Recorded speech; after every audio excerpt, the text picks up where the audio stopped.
Bonjour à tous. Hello everybody, I'm sorry. First of all, welcome. It's a real pleasure to see you all here in this amphitheater for this sequence dedicated to the relationship between work and well-being. And well-being at work, that's a topic that is very much discussed today. New technologies change the relationship we have with work. And beyond all this, we had the pandemic, which of course shook up our habits and certainties. In short, in a nutshell, it's never been more important to understand what determines well-being at work. And this is what we're going to talk about for an hour. And with us, we have the pleasure to have Émilie Gomarès, President of ONET, and Sampreti, Director General of Malt, Jean-Paul Julia, Director General of Bread, Arnaud Dessier, co-founder and CEO of International SOS, and we are happy to welcome Professor at the University of Tokyo, Noriko Nayagawa. Thank you very much for being with us to discuss this topic. You were invited by the Cercle des Économistes, and Ms. Moreno-Galbis will do the introduction, talk about this challenge. The floor is yours. Thank you, Marie. Thank you, everybody, for being here with us this afternoon for this session. As Marie said, it's really a hot topic, given what's happened in the recent months, the importance of the well-being of people at work, especially for those who have to work longer. So there's double interest in this topic. At the macro level, political decision makers, the objective is to maximize the well-being of the citizens. And within this scope, we spend 50% for those who are active. 50% of our time is spent working. So it's important that we're happy. And at the micro level, at the corporate level, it's a satisfied worker is someone who will be more productive, more creative, with a more pro-social behavior, ready to cooperate. And so with this double perspective, the micro and macro, well, this justifies how interested it may be to analyze all this. But today we're going to talk about a new relationship. What did we have before? What's new? Since the 1980s, we've observed that well-being, satisfaction at work has never stopped diminishing. It's dropping. Despite the rise in salaries and wages. But what's happening? There's this paradox, and we researchers try to find the factors that would justify this paradox, this evolution. So there's the financial aspects and the new ways and the new wages that are paid, that value, graduation effort. This can have a negative effect, but non-financial aspect, working conditions. When we talk about work conditions, we talk about some impacts that where we see that sometimes it plays favorably for the happiness, autonomy, the size of the company. That's very important. The smaller the company, the happier the workers are. Other conditions play negatively, and that would be, of course, physical risk, psychological impacts, and also authoritarian vertical management systems. And why do we say what's happening today? There's a new relationship, and this new relationship comes from the fact that since 2020, the organization of labor has changed totally. Today, we have 50% of employments will be remote work. We can think it's positive. Someone who works remotely, well, has more autonomy by definition, may be made more responsible, eventually bring together the professional life and private life. And the first results are still very recent. But they show that the remote workers, they see a degradation of their mental health, because it's not all positive remote work. You have to interiorize that there's some negative aspects like isolation. We lose the social aspects like the relationship you have with colleagues. Sedentarity also. Nobody to help you if you have a problem. Your colleagues won't be with you at home. Lack of recognition of the work done. Maybe a mix of professional and private life, no separation. So new factors, a new organization that will have an impact on our relationship to work. And that's why we talk about a new relationship of well-being at work. So this is it. Thank you very much. in a nutshell. Thank you, Eva, a lot in what you just said. So we'll try to talk together several of the aspects you raised. So, Alexandre Guedi, first of all, can you tell us to what extent the pandemic, because we're talking about a new relationship to work, how the pandemic led to a new foundation of how we think of work? Yes, I think it was mentioned by Eva, and I think there's one figure that was striking. I don't know if you saw it at the Jean Jaurès Institute that carried out a study with IFOP on the level of importance of work in the life of French people between 1990 and 2021. 1990, 64% of the French people estimated that work was very important in their work, and it's 20%, 60% to 20% in 2021. And so in the last 4 years, recent years, this figure dropped, linked to the pandemic and what Eva mentioned. When I analyze the pandemic period, for example, through my role as the head of a company and what we lived through our organizations, we see that we had workers who all asked for more freedom, more flexibility, less rules, more remote work, more collaborative benefits, and we see that the strength relationship was more on the worker side than on the employer side. And we got to the point where we have an hyper-individualization of work. And so we have now a consumer worker to deal with. So is this a good thing? Well, it was mentioned earlier, maybe yes, in the short term, in the short run, but not in the long run. Another observation I made personally in my company, we have 700 employees. Each month I bring together all my collaborators and we have questions that are asked. When I did the same exercise 10 years ago, 60% of the questions were on the strategy of the company, corporate strategy. Today, 3/3 of the questions. 1/3 is what I call me, myself, and I. Can you do more? Can we have a 4-day week? May I have more days of remote work? That's the first third. The second third are the impact issues, difficulty of inclusion. What do you do as an employer to be better on the inclusion? And 1/3 of the questions on the corporate strategy. And so it shows something very deep, in-depth change. And what it was said, what's very good for the individual is not necessarily good for the collectivity. And that's why nobody has a crystal ball or a magic wand. We don't have a final vision to say if what's happened is good or bad, but we feel that for the personal commitment and the corporate interest, what we've done in the 4 or 5 years is not always good in terms of result and impact. We don't have a lot of, this is recent, it's too recent to know, but well-being at work, is it more efficiency in the end? Thank you, Marie. I think that, in fact, I'm personally convinced that it's a lot more efficiency. My name is Jean-Paul Julia from Bread, the Bread Bank. So today we're in a world where that's more individualistic. If you don't understand why you're there and what's your usefulness, what you're used for, you're not as good. I need teams personally that are more autonomous, more reactive, have a capacity to say, okay, there's a process that doesn't work well, and when I can say that there's a process that doesn't work, I have the capacity to question my own self and be more courageous, more audacious. So, you know, if I have a team where I have courage and all this, I need confidence. And to have confidence and to know where you're going, people need comfort and a quality of life. And in reality, when you manage to do this, well, it's not easy. We can discuss this later. What are the recipes? Oh, there's not only one, but if you have quality of life, comfort, the teams enter a virtuous circle. And they take power.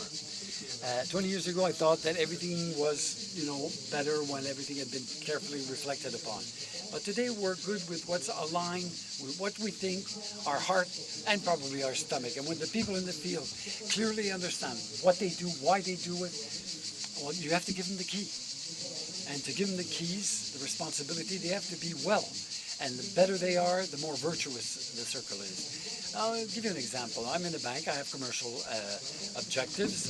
In the bank I directed earlier on, before this job. So we'll talk about the objectives will come from the field.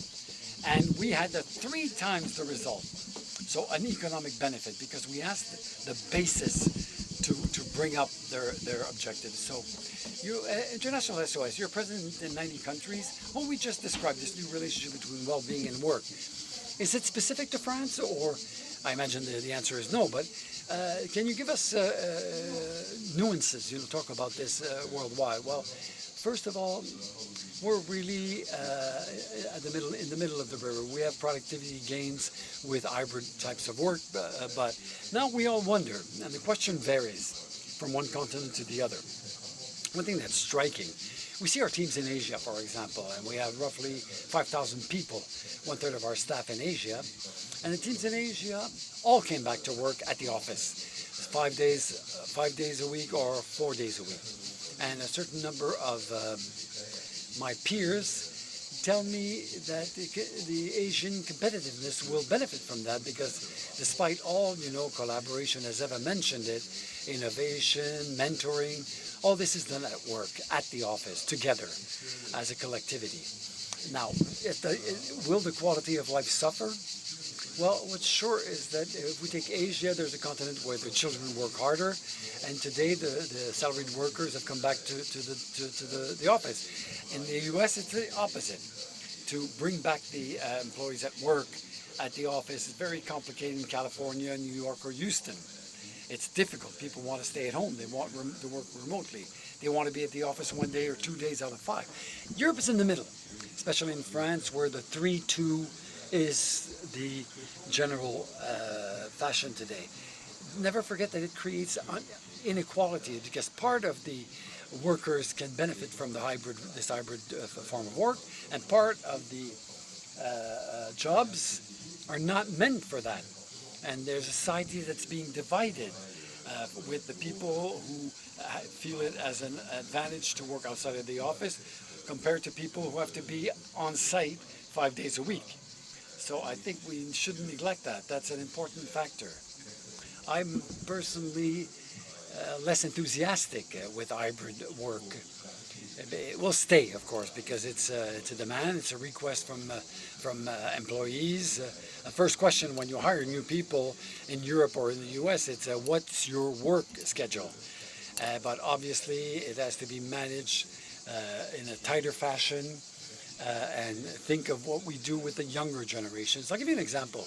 I managed 2 schools in Great Britain. Post-COVID, the numbers of incivilities in these 2 schools, we're talking about private schools, like where you have some French students, a lot of French students who are obviously well educated, but the level of incivilities has grown. The isolation due to COVID is a real issue. I think that for adults, being isolated outside of the office will have consequences. And one statistic that we have in all our assistance centers in the world is that the psychological problems have increased by 25%. 25% more calls related to psychological problems, about 35% more leave of absence related to psychological issues. And this is also related to the different crises. So I think we have to establish a distinction between what's related to hybrid work with a view of the anxiogenic situation in the world, perma-crisis in the world, successive crises in the world that are overimposed, the climate, sanitary, geopolitical, name it, which cause stress for the employee and the employers. Mr. Naganawa, this issue of well-being at work, does it exist in Japan? How is it translated? How is it materialized? How are things going between the employees and their employers in companies in Japan? Can I hear?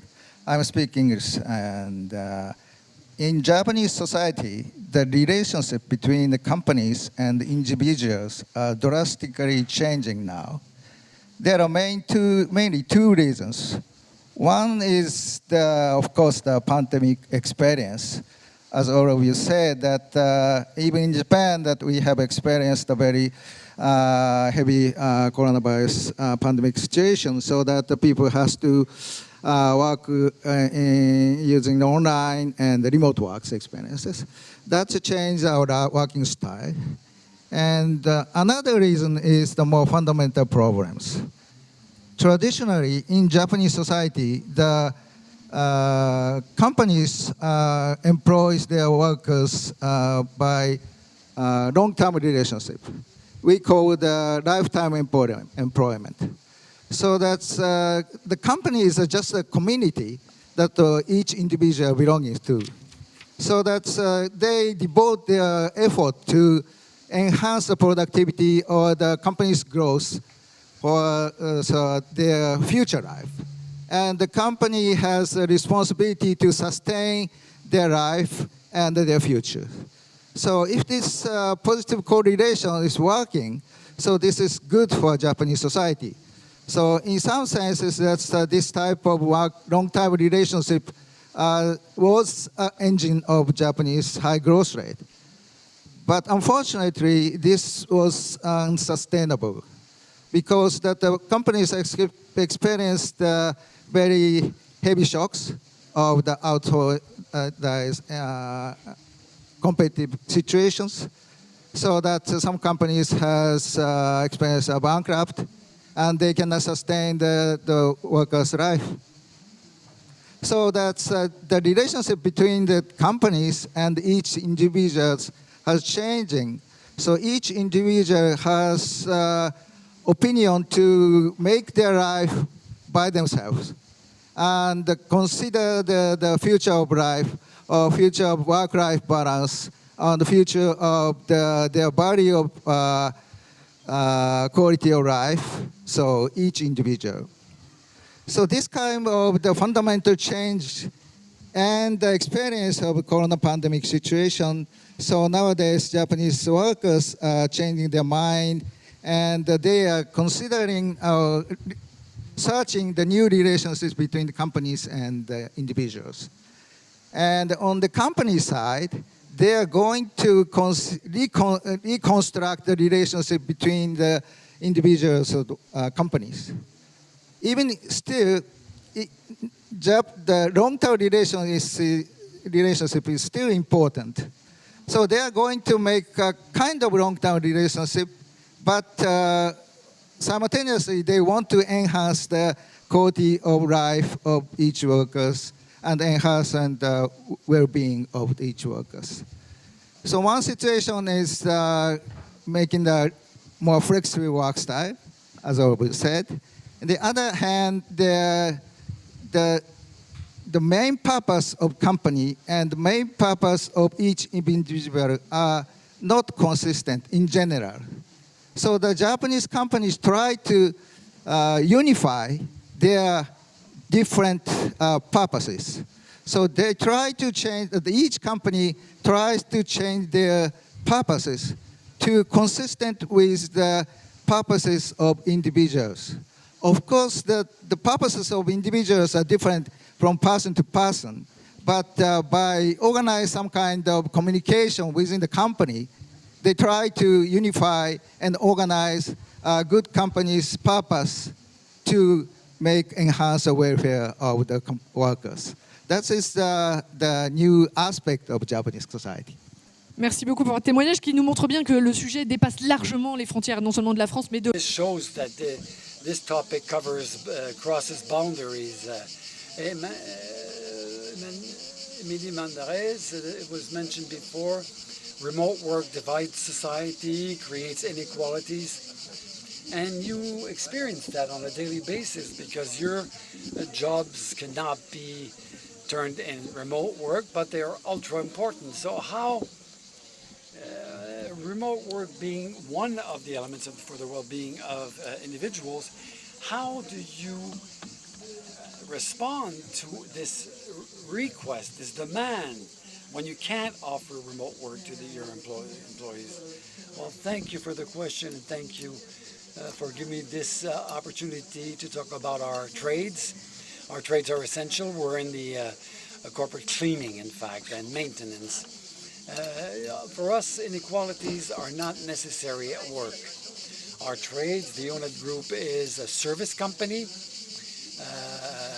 engineering and service. We work directly at our clients' premises, cleanliness, airport assistance, maintenance, even in the nuclear industry, and 90% of our teams are directly on site at our client sites every day. So this issue of remote work is important for us, but it's not applicable.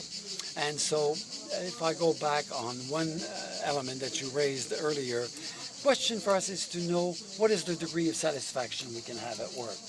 I will not talk about well-being, but I will talk about how you can be well at work. So we see in all the surveys, the first demand is the sense of usefulness. Very strong challenge for us. And the second response we have is on personal development, how through my work I can develop myself, I can accomplish something, what is my path, what kind of evolution we'll have, and of course wages. Wages is a major stake for all our teams and employees.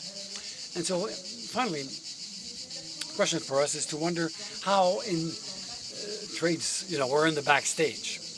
We're present practically everywhere in all environments of your lives. All industrial environments, all leisure environments, and sports stadiums, hospitals, industry, office buildings. So how, when you're sort of like backstage, you see that today. When you're standing backstage, they expect that they won't see you. Nobody wants to see you. When things work well in our trade, we don't hear about us, We're invisible. And that was a real concern in our trade. How can we make our trades visible? In the cleaning sector, we worked a lot to try to understand how our work could be incarnated, how it could exist for the final user. 8 people out of 10 feel reassured when they see this personnel. 8 out of 10 like to see the security people. And we figured that was our challenge. We had to make our trades visible. How will this become concrete? Well, through an ambition of working during daytime hours. The more our agents are visible, the more valued they are. Their mission is valued. They will be recognized. They will be thanked.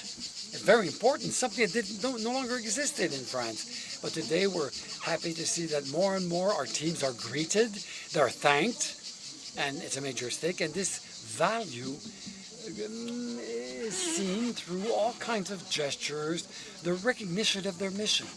And when you ask the question to our teams feel more useful in their mission. When you do your job well, you're proud of what you do.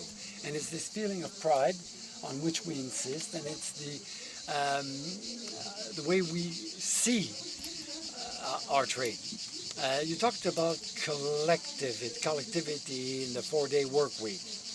It's a topic that is being discussed very in length. 4-day work week, is that a solution associated to well-being? On remote work, I love remote work. I love this principle for 3 reasons. First of all, it's a sign of trust. I accept that you work at home, I trust you. And when people work well, they work well at home as well as they do at work. So it's a sign of trust. And we have to take it into account, because all the young people we hire, they say they want to work from home. So we have to take this into account. And also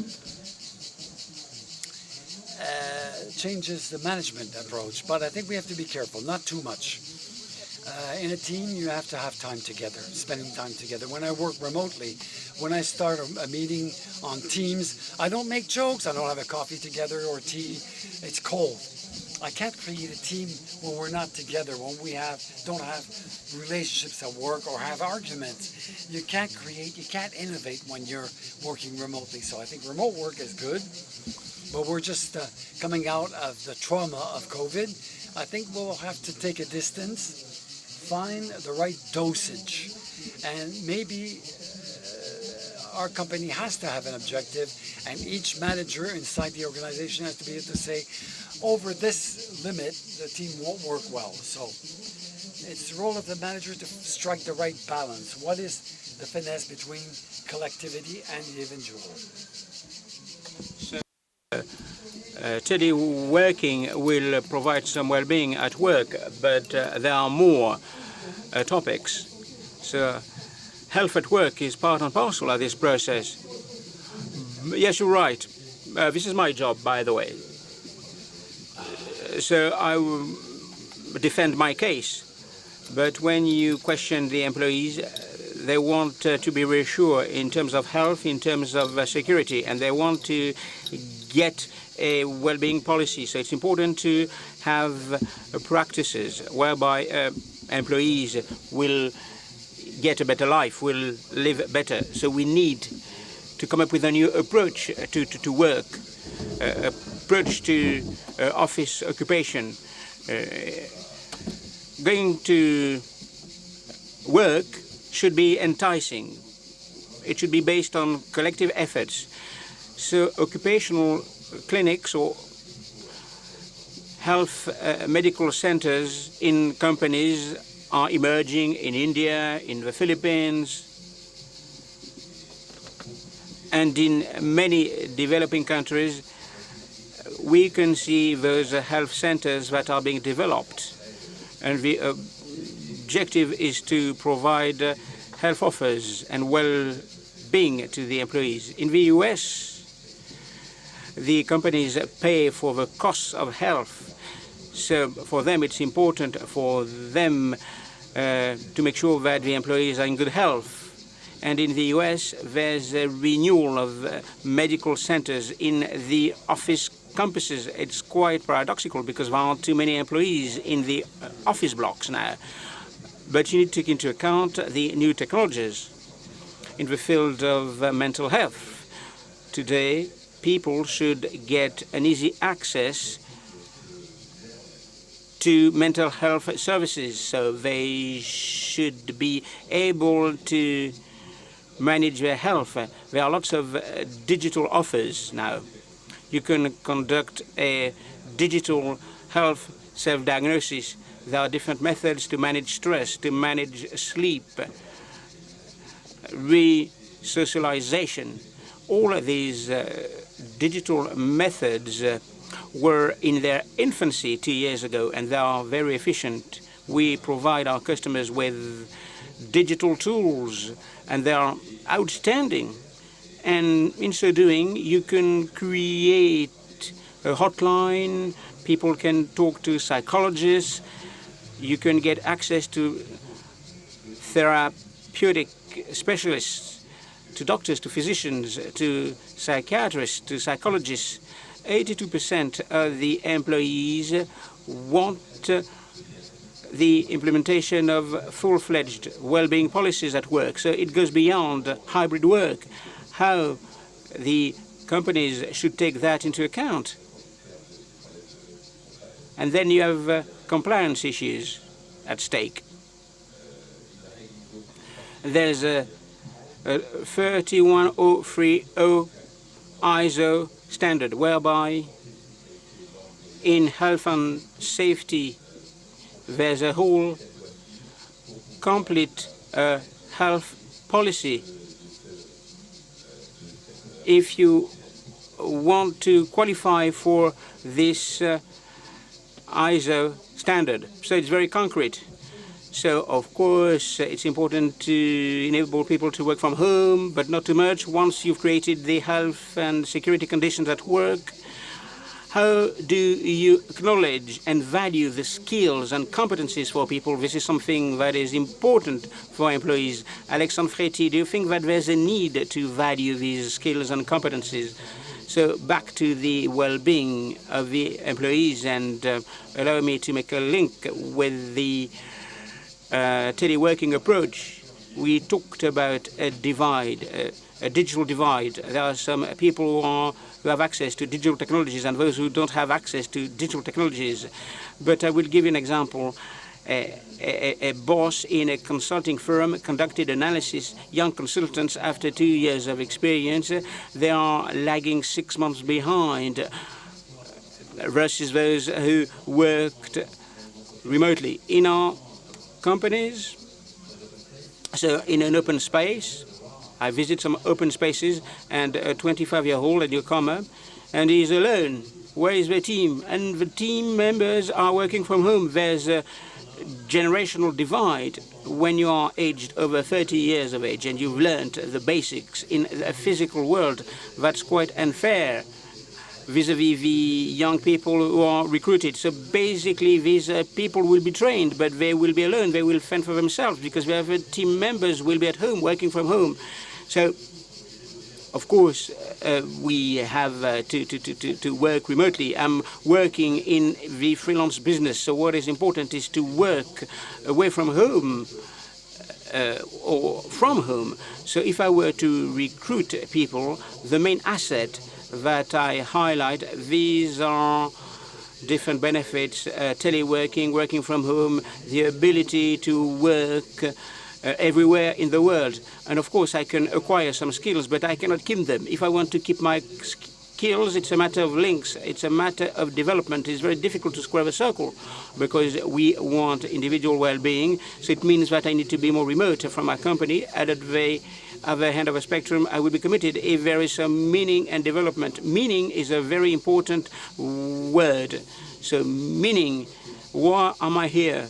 Why my company? What is the purpose of my company? This has to do with the mission of a company. Where do I go? What is my career within the company? Where is my company going? Where is my company heading to? And then sensitivity.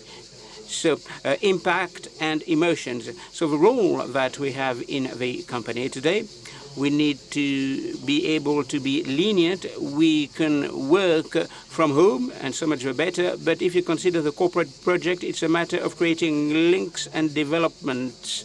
So it's very difficult to square the circle. And these young generations, they are quite contradictory because they want to be free. They want to have some leeway, fewer rules from management. They want to be trusted by managers. But the corporate and the corporate mission, the corporate project will make them stay in the company. The population that has some difficulty is the first-line managers. Between the devil and the deep blue sea, they have some people working from home and they don't want people to leave a company. And at the same time, they need to focus on development and meaning. So back to your question about skills and competencies. HR divisions will tell you that skills are more important than status. So there are lots of permanent contracts in some companies. And of course, companies will focus on skills and competencies. The average commitment of an employee in France is lower than the commitment of the freelance company. So the question of development of skills, career management in Japan, how is it managed? I will ask you another question. Do you understand all the difficulties, the circle, so to speak? Is it something that exists in Japan? Yes, thank you for your questions. And even in Japan, the investment to the human capital, the skill development is very important aspect for Japanese society. As you said, that it has several important and difficult problems in Japan, but mainly that's the key point is that skill accumulation for aged persons. That is a very difficult task for Japan because in general, even in Japanese society or even in other countries, that basic human skill is accumulated by the young ages. When in the high school or universities, they engage in the human skill accumulations. But the change of the technology is very quick. So the environment or the working style changing. So the people has to adjust to the new environment by introducing the new technologies or new skills, new some kind of new knowledges. So then in Japan, the key word is now the reskilling for the companies or the recurrent education for the human capital or something. So even the Japanese government, the key word is the human capital to investment to human. So I'm a member of the advisory board of Japanese government for considering the economic policy. This point is very stressed. Because that in order to improve the wage rate, or in order to improve the redistribution point, it is necessary to increase labor productivity. Without change of labor productivity, sustainable growth of wage rate is difficult to attain. Or the changing the redistribution outcome is difficult by not changing the labor productivity. So the key point is the labor productivity by each individual. So the education or reskilling or investment to human capital is very, very crucial element for Japanese companies or Japanese society. So that is the reason that we stress the investment in the human capital. But how to do that? That is very difficult, important questions. So that Japanese government tried to support the by subsidy to each individual to enhance their reskilling. But it is still very small. But so that each individual or each company and the government, all of them try to increase the human capital in Japanese society. So for the Japanese company, sustaining their labor productivity and increase their well-being is a growth strategy. It's a long-run growth strategy for a Japanese company. So this is the investment for the future or future profit. So that is the main point for considering and by considering the Japanese policy.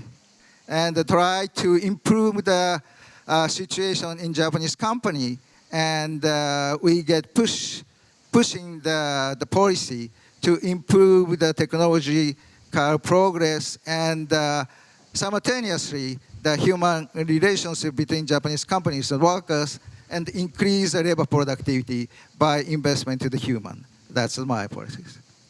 Merci beaucoup. Alors, on parle beaucoup de bien-être, mais... Thanks a lot. We've talked about well-being, but Emily, we tend to associate work and the lack of well-being. So how can you square the circle? That's a big question. It's not an easy question that you've just flagged up. So the lack of well-being at work. Julia Tunes talked about that. She talked about happiness at work, and she told me this is not the role of a company to make people happy. So for well-being, this is personal. It depends on a balance between a work where I feel good and my personal well-being. So work cannot provide you with well-being only. But how do you feel good at work? You will feel good at work in terms of training and skills when you feel acknowledged, when you feel considered, when you feel recognized, the sense of being useful. So people will feel acknowledged when efforts are being put on you. So training is a pivotal when it comes to developing some skills and competencies. At UNET, we have some certificate-based career paths at all levels, and that's quite important to give some outlook to people. You have field people, cleaning specialists who can become heads of agencies with a certificate. So for those who can't do that, they should be supported. For example, people will work in an environment, and what is important is to focus on different jobs. It's a matter of being open-minded. So at UNET, we have a different profile of skills and competencies. We have engineers, we have officers, cleaning officers, security agents, maintenance agents, a wide array of profiles. That's quite unbelievable. But you can't move from one job to another overnight. But all along your career, what is at stake is how I can grow up in a department. And there are different career paths. You can become a manager. You talked about a threefold hierarchical organization in the corporate world. Is it a vision of the past? Not at all. I would say that it's a genuine perception of the organization of work in the companies. We have a hierarchy-based structure, so you can become a manager even though you work on the field. So you have first level management. So people should manage their teams, and at the same time, they need to listen to the strategy of a company, the instructions, where do we go, what is the labor framework, what are the labor conditions, and so on and so forth. So for me, there's something that is important regarding the role of the manager. The role of the manager is crucial. Today, it's very difficult to recruit managers at all levels. And why is it so difficult to hire them? It's very tough to manage people. So we had a panel discussion about the individualization of our companies, of our societies. It's very difficult to coordinate teams of people. So at Onet, how can I coordinate people with different cultures, at different ages, with different generations of people, with different jobs? So it's a managerial challenge that is pivotal today in terms of the daily organization of the teams. So we put the pressure upon our managers, and we need to pay heed to that. We need to pay attention to that. For our managers, what do? We revisit their missions. What is your level of responsibility? You shouldn't be bombarded with lots of responsibility. You should get some leeway. So it's important to get a clear framework, hence better organization. And that's it. I pulled out in different directions, sorry, but that was interesting.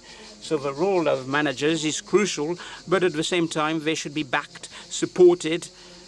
We invest a lot in training, more than 20 million euros in the service-driven outlets. So these are full-fledged investments and efforts. We need to be aware of the difficulty of coordinating teams of people. At Onet, we wage a battle. We will be successful if we continue to say that what is important is the team effort. We talked about human relationships.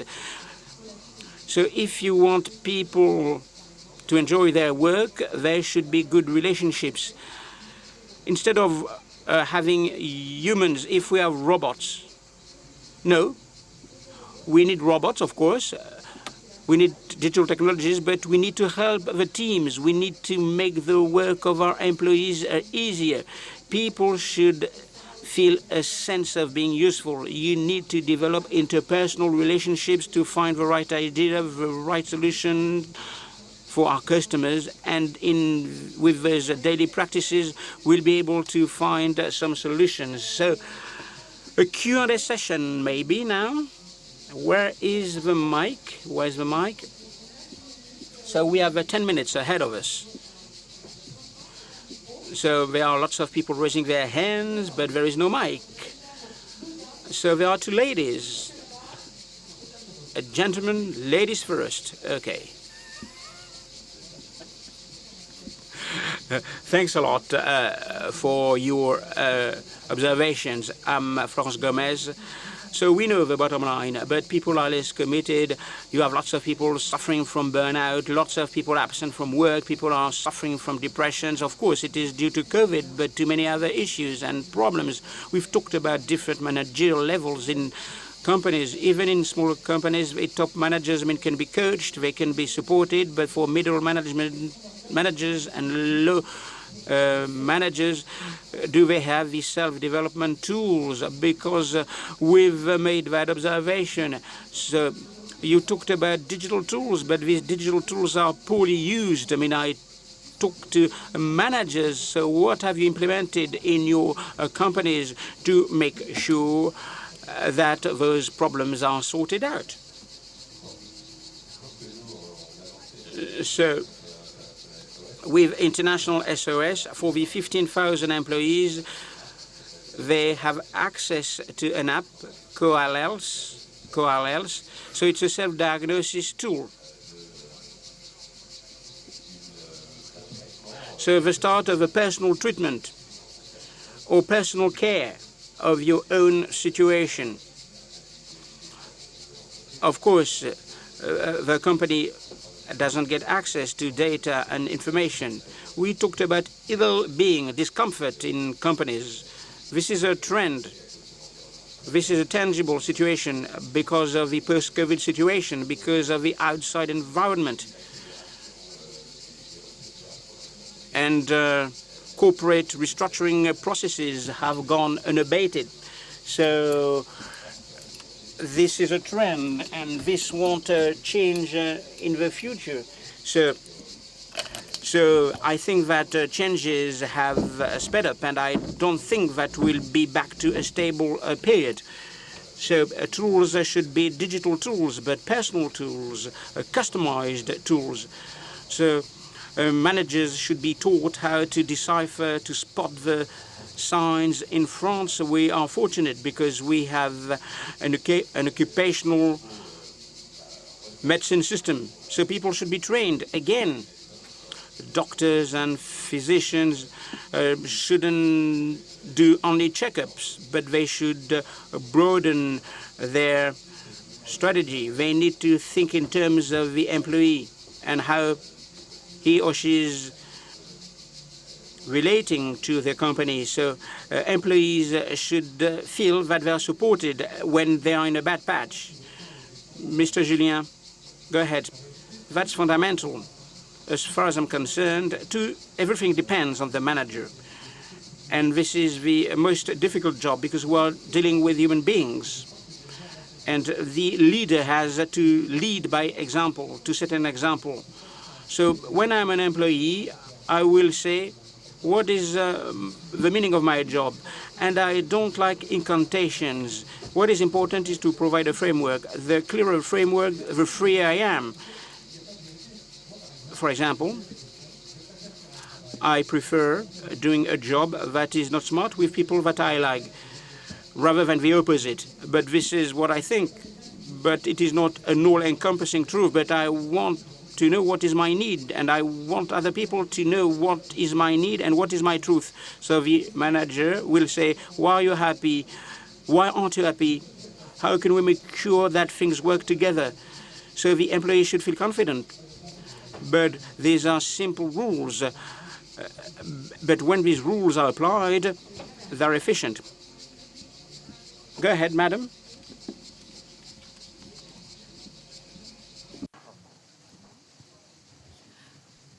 Bonjour à tous.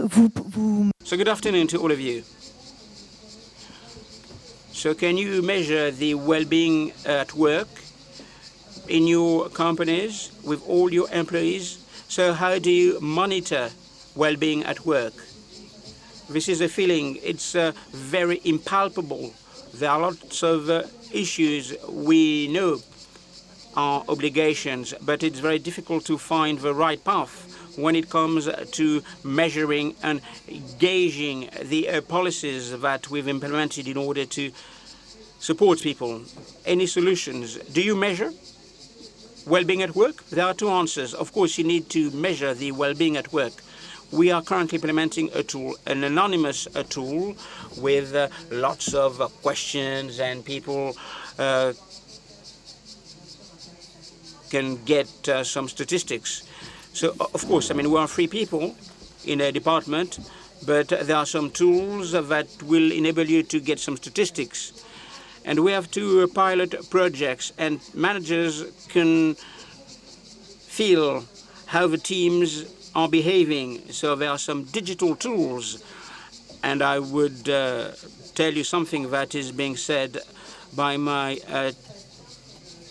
employees. At EUNET, things are going well in the field. When there is a good cooperation, the teams are happy, management is happy. We have some indicators.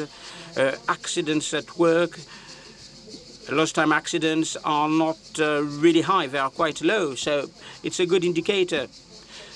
Of course, you have lots of indicators. You need to listen to people. But of course, you need to get back to basics. So things are going well when you enable people to speak, when people get along. And very often in the past, people were not able to express themselves, and these people felt constrained. So it's very difficult to make sure that people open up and speak. So we measure the NPS of the employee twice a year. The NPS of a company is 40, and for some teams, the NPS is 75, 0, or negative. So when you measure the well-being of the employees, you can focus on the structural causes. For example, the corporate canteen is not clean. And in terms of well-being, the most important thing is management. We have some targeted training programs for the managers who don't get along with a team. In France, we have a problem. Being a manager is a promotion. It is not seen as a skill. So it's important to choose the right people. It is one of the most important criteria. We are not all good managers. There are some people who want to contribute individually, and there are other people who want to work with others. We are in a company, in a society that promotes the manager. You have the 360-degree approach. A manager will be judged by the peers and by the people who report to him. This is what we do with our management system within the group, and this opens up some new avenues for the managers. From time to time, they are not trained and they don't think, or they don't know how they are perceived. And the 360-degree approach is very good and extremely remarkable. Well-being is it measurable? Is it important? In an agency where I have a problem with well-being, my figures, my results just collapse immediately. I mean, it's something that is obvious. Now, if you have quick questions, maybe we can take two more questions. One in the back. At the back, do we have a microphone? Yes. 2 minutes, 21 seconds remaining in this session. Morning, good afternoon. Before talking remote work, I think we have to solve the issue of the digital difference. I think some young students and children have suffered a lot from the COVID. So how do you explain this? Thank you. It's dropping out of school. Now, how do you address this? Because of COVID, the children and the digital divide also. As a company, we try to establish connections with young people, with youth, with schools. And from the earliest stage, we try to create contacts through different programs with the schools to try to show what our trade is all about, what work is all about. It's not an immediate solution, but it's at our reach in terms of companies. But it's important that our enterprises reestablish a contact with youth and to show what our trades are all about. Last question. This is the last question. Yes. From Mrs.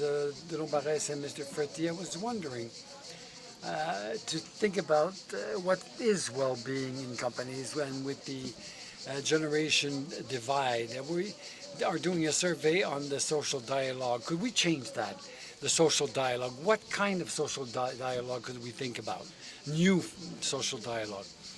It's a good question. Personally, I would love to review the social dialogue and rejuvenate it. I'm dealing with trade unions, with formal meetings, with a restrictive legal framework. If the new generation that you represent wants to find new methods or work on new methods to communicate inside the company, we're doing that already. Every 6 months, we use bottom-up resolves. You know, we ask our employees to react, but unfortunately, we are sort of like stuck in a framework. But I think we have to review the way our social dialogue takes place in our companies. So unfortunately, the session's over. We are out of time.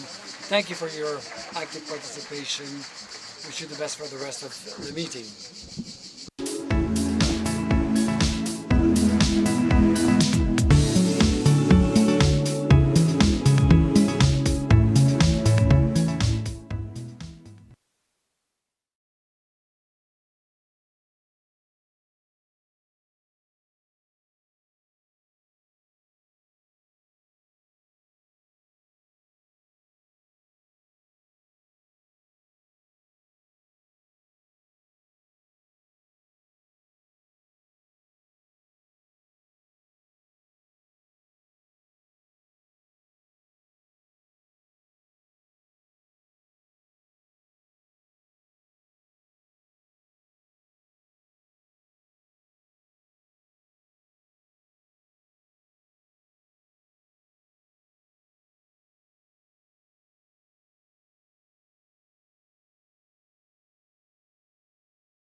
Bonjour à tous, bienvenue, merci de vous installer.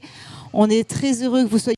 Hello, everybody. We're happy to have you with us for this new session. We're going to talk about the awakening of the environmental awareness. We know it's a very important element in the debate. We had strikes, we had activist actions. The civil society is awakening on that, but also enterprises and political instances. So the awakening of the ecological environment. So the coordinator of the session is at the other end, Claudia Conaseni. You are the professor at Sorbonne University at the School of Economics of Paris. You're also a member of the Cercle des Économistes and director of the Observatory of Well-Being.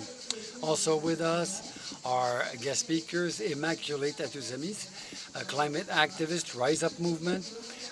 Next to you, Raymond Germain, Director General of Aegis. Jacques Le Pape is next to you, the president of CCR. And lastly, sitting next to me, Liziwi Magdet, member of the board of administration of the Green Connection of the board. So Claudia will start and set the setting of our discussion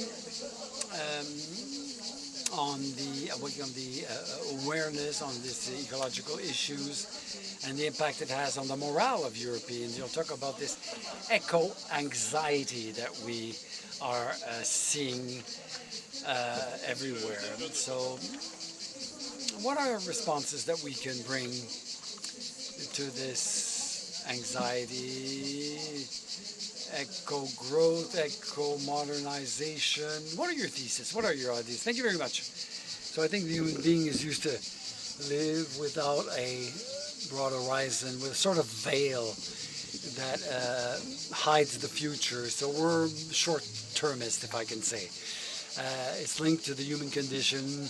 You know, on a daily basis, you don't want to talk about unhappy events and things like that. So we're used to doing that, play the ostrich. But when it comes to talk about climate change, climate warming, and all the problems, the issues that the planet is faced with, the veil tore apart. When you look at the surveys on the concerns people have, major international surveys driven by Gallup worldwide, we see that in 2018, even before COVID, the major concern, the most important concern was climate change. In France, a long-run survey carried out by IRSM, what is the concern for the French people? In 2018, it was no longer buying power or anything. No, it was climate change. And in all the formulations, it's not the climate warming or disappearance of some species. No, it's the change, which leads to the worries on what's going to happen. We don't know what it's heading for. So this awareness and this vision of a worrisome future gives rise to emotions, eco-anxiety, and especially with the younger generations, because they will be the first victim, and it affects their psychological development. This feeling of feeling anguish, anxiety, faced with something you can't do anything against. You feel that you are you don't have any, you can't do anything against it. And this is well demonstrated by psychologists. So with a view to this eco-anxiety, psychologists recommend that we try to change things, that we accept to move through a step which is eco-ire, is the fact of acting, even violently, to try to preserve the environment, fight against climate change. And we see that the majority of the younger people, the French people, say that they have started to take action to protect the environment. Can you give us examples of practices regarding food, transport, using resources? We know that the problems should be taken from higher up in political decisions, investing in infrastructure, but at the individual level, we need, whether it's useful or not, we need to act to fight against something that worries us. And so it's, I think, useful that this action is taken at all levels, macro, government level, and micro, individual level. Thank you, Claudia, for this introduction. Ms. Batuzabi, can you talk about your organization? The role of climate justice activists in ecological awareness. Thank you. Thank you, Isabel. In the effort and strategy. So speak very close to the micro. Thank you. More close. In the effort and strategies to enhance ecological awareness, it is very unwise to exclude women and girls in such efforts because by default of our gender, traditional stereotypes, beliefs, and patriarchal systems of most countries in Africa, our livelihoods as women greatly depends on climate-sensitive natural resources such as water, biomass for energy, and agriculture in execution of our gender-assigned roles. And this has left a significant effect on these natural resources. As women, we are tasked to meet the energy needs of our families in regards to cooking, food provision, and as well as clean and safe drinking water. However, despite all these effects on the natural environment, these activities and engagements have left us women with a very strong bond of knowledge and the understanding in regards to local ecosystems, agriculture, natural resource management, and expertise, and this can be used in harnessing ecological awareness. Furthermore, in discussions regarding ecological awareness, particularly in my country, Uganda, the subject of the ECOP cannot be ignored because it disregards and undermines every effort towards ensuring ecological sustainability.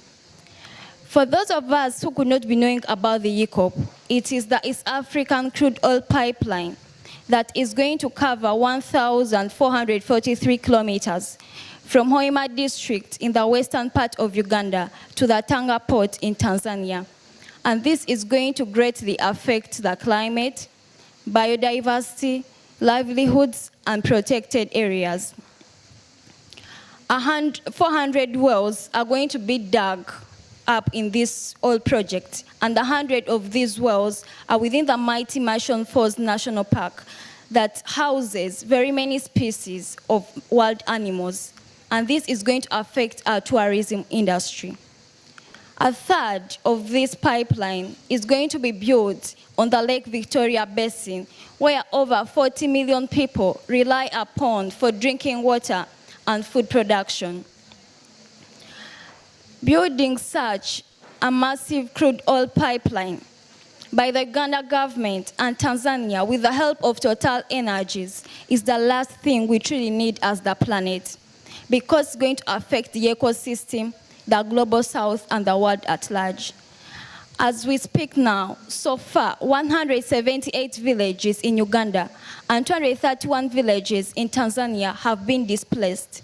And this has led to loss of households, culture, tradition, and family bonds. Talking of ecological awareness alone is not sustainable.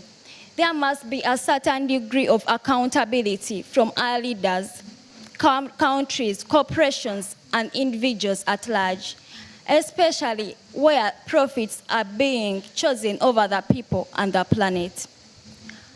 And in the light of such injustices, it is us, the climate justice activists, that are the only beacon of hope left to rise up, speak up, and create hope for these most affected people and areas. For all the climate justice activists right here, please keep speaking up. Don't stop. Thank you. Thank you very much. Laurent Germain, alors vous, votre raison d'être, c'est... Laurent Germain, your reason of being is to design, operate intelligent infrastructure that respond to the challenge related to this climate emergency, which enable to develop the territory propose a balanced development, that you want to be sustainable and resilient. So with your trade and your specialty, you are involved directly in the awakening of ecological environment awareness. I'm sorry. Yes, we are in a paradox right now, which explains part of this anger. Why? Because the world population will increase by 2 billion individuals by 2050. And to propose a home to these populations, to help them move around, we'll have to build public buildings, build infrastructure, and the buildings and infrastructure are responsible for more than 50% of greenhouse gases emissions. So quantitatively, in the 20 years to come, the number of these buildings and infrastructure will increase, and so the gas emissions will grow accordingly. And everybody, the governments, local authorities, enterprises are committed to reduce these emissions. So how do we solve this paradox of a trend that is rising and commitments that are aimed at lowering emissions? Well, it's the engineers that have the key to solve this paradox, aiming at designing infrastructure that are more respectful of the environment. And how do we proceed for that? At Aegis, 60%, 70% of the projects we design, railroad, are eco-design, i.e. our engineers and the work they do, they ask themselves what is the best technical solutions, what materials are better to minimize the impact on the environment with real impact. The innovation that we designed for the largest high school in Rennes, thanks to eco-designing, enabled to reduce by 60% the energy consumption of this building, a high school. So technical solutions exist, and it's a major stake and challenge. Today, the population is not aware of that. What the population sees today is that 2022 was a record year in terms of gas emissions, with more than 30 gigatons of CO2 emitted, a historical record. The month of June was the hottest month on the planet, with 17 degrees as an average. So there's a difference between the speeches that are the commitments that are taken and what we observe in the field, in reality. But I think we have to trust enterprises, corporations, engineering companies to find the technical solution that will enable to be more respectful of our environment in the future. Thank you very much, Laurent Germain, Jacques Lepape. The CCR group has entered in this, is involved in this issue of awareness. You work on national disasters, natural disasters that you pay for, your insurance company, that you cover the risks. So the risks will be covered differently in the future. Will it be more expensive? With your insurance contract be more expensive? It's a good question. As you say, the CCR is an organization. Yes, we can. Yeah, okay. So I'm awakened now, ecologically awakened. But I think the CCR is an organization, a state body that assists insurance companies in covering claims for French citizens when they suffer the consequences of a natural disaster.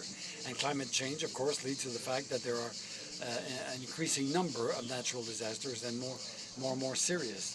So what are we talking about? We're talking about floods from rivers, and you have to compensate the homeowners and businesses. A drought in 2022, exceptional drought period we had. A lot of people had cracks in their houses. They had physical problems on their houses, and of course they are covered by their own insurance contract. So we are, as you said, highly practical. We are upstream of the problems, so we are very much aware ecologically, and we see the anger of the people who suffer, who are victims in their everyday lives of the consequences of climate change. And that's where we intervene. And as you said, we see increasing number of disasters due to climate change. And our forecasts show that by 2050, the cost of compensations will increase by 30%. So what will happen? As you said, there are several options. Since it's more expensive and we're not a central bank, someone has to pay, or someone has to cash the bill. And since we're a reassuring company, we work with insurance companies. One of the technical options is to say, as climate change leads to more and more compensations, we need more premiums, more. So we have to increase our tariffs so that people are better covered. Or we distribute what we have so people will get less compensation.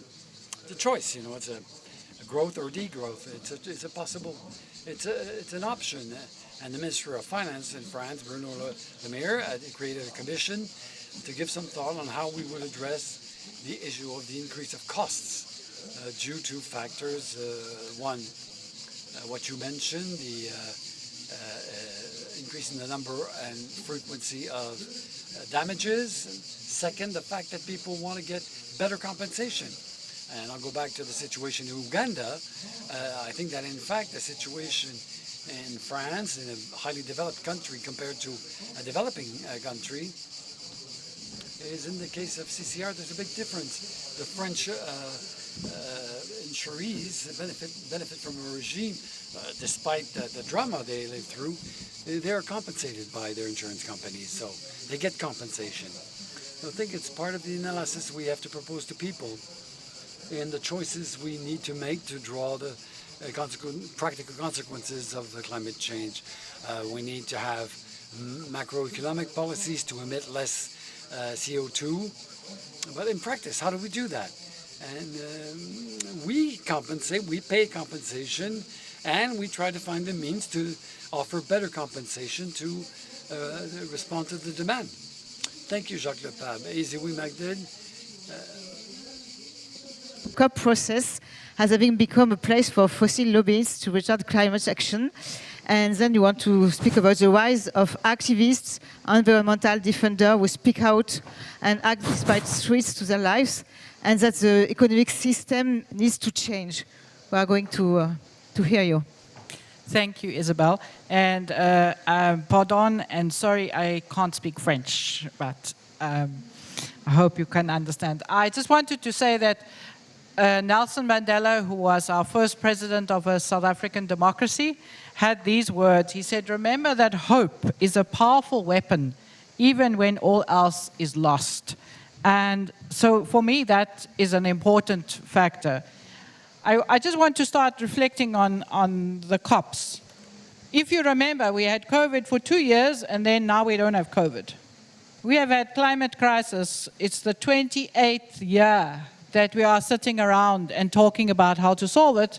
There's something wrong. And 636 oil and gas lobbyists, according to someone who counted them, were at COP 27. More, 25% more than were at COP 26. To me, that's an exposure of what is COP. It is not about trying to solve climate change. It is about vested interest trying to prevent the solving of climate change, which is obviously for short-term interests. So, but the sign of hope is that this has now been exposed. And therefore, we hope that those that are involved in those processes will start to take more action so that we have real action on the ground and not a talk shop for another 25 years. So the other sign of hope is as my colleague and friend from Uganda said, is the rise of activism, particularly youth activists. And I think earlier today there was a session about democracy. And where are we with democracy, people are saying. Well, I think people have given up on democracy because those governments are not representing the people that vote for them. They are representing other interests, in my view. And what we have seen over the last 10 years is that an environmental defender has been killed every 2 days.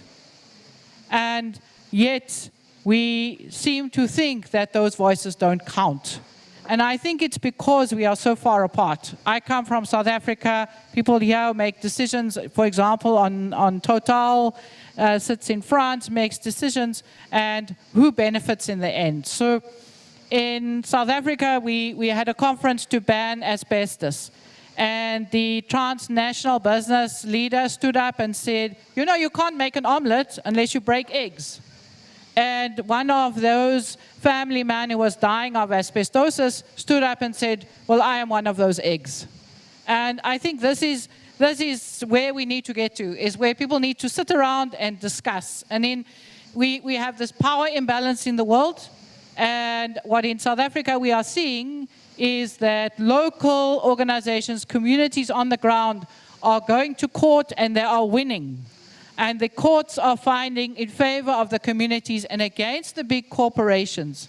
And so for me, it comes down to how we measure success. Countries still look at GDP, but GDP has no ethics. It does not talk to fairness or inequality. It talks about converting everything to money. That's the value that you see it. So for me, if we are going to change the system, then we have to look at how do we measure success. What is prosperity? I heard this word earlier today. What is prosperity? Is it financial wealth? Is that what it's about? And if somebody else risks their livelihoods or dies because you have a comfortable lifestyle, is that okay? There's a lot of eggs being broken right now. And I think this is the kind of spaces where we start thinking of solutions, that we have to always think about fairness and equality. And which side of history do you want to be on? Thank you very much. Thank you. So, on va commencer le débat entre vous. Merci beaucoup. Let us start the discussion now. So let us start the discussion, and then we'll have a Q&A session, because you will have to take part in this debate. We need to have an interactive session. So along the lines of what you've said, what are the solutions that we can advocate? We start talking about those solutions, the growth. So what are the solutions that you would like to advocate? So Claudia first, what are the solutions that you would like to propose? Research, technological solutions, if possible, regarding the growth, to consume less. But I don't believe in that. Why? Something that we can see. We cannot consume less. This is visible. But of course, we can change the way we consume, our consumption patterns. Fast consumption, you buy, you purchase the same things. Fast fashion, for example. And we are depleting the planet. So basically, people consume and they are fed up with consuming, but people consume, they like it, and they continue to consume. So basically, with music and art, you can consume, you need to make an effort, and you will make the most of art and music in the long term. So less intensive consumption, less intense exploitation of resources, but we need to consume differently, maybe recycling, circular economy. Yes, of course. Yes, of course. What about you, Immaculate? Okay, thank you, Isabel. So, for all that we talked about, my solutions, I propose we should have more women in climate-sensitive sectors. We should have women's meaningful participation in political, social, and every sector, so that they can be able to speak out, to stand out for their gender, because we know most what affects us. Then another thing, I call upon countries, leaders, corporations. As climate justice activists, we've been rising up for the people and the planet. speaking, but they are only empty promises that are given. Speaking that they should divest now and stop funding fossil fuels and invest more in renewable energy. But none is being taken as an action. It's only empty promises. Like our colleagues said, we've been having COPs all through. We are going to have the 28th COP, but the loss and damage fund is still empty. Climate finance should not be in form of loans. People at the front line of the climate crisis, the global south, we are literally suffering. Global north needs to pay up for the damage they've caused. It should just not be empty promises, not coming for conferences and just speaking and then it ends there. We need action.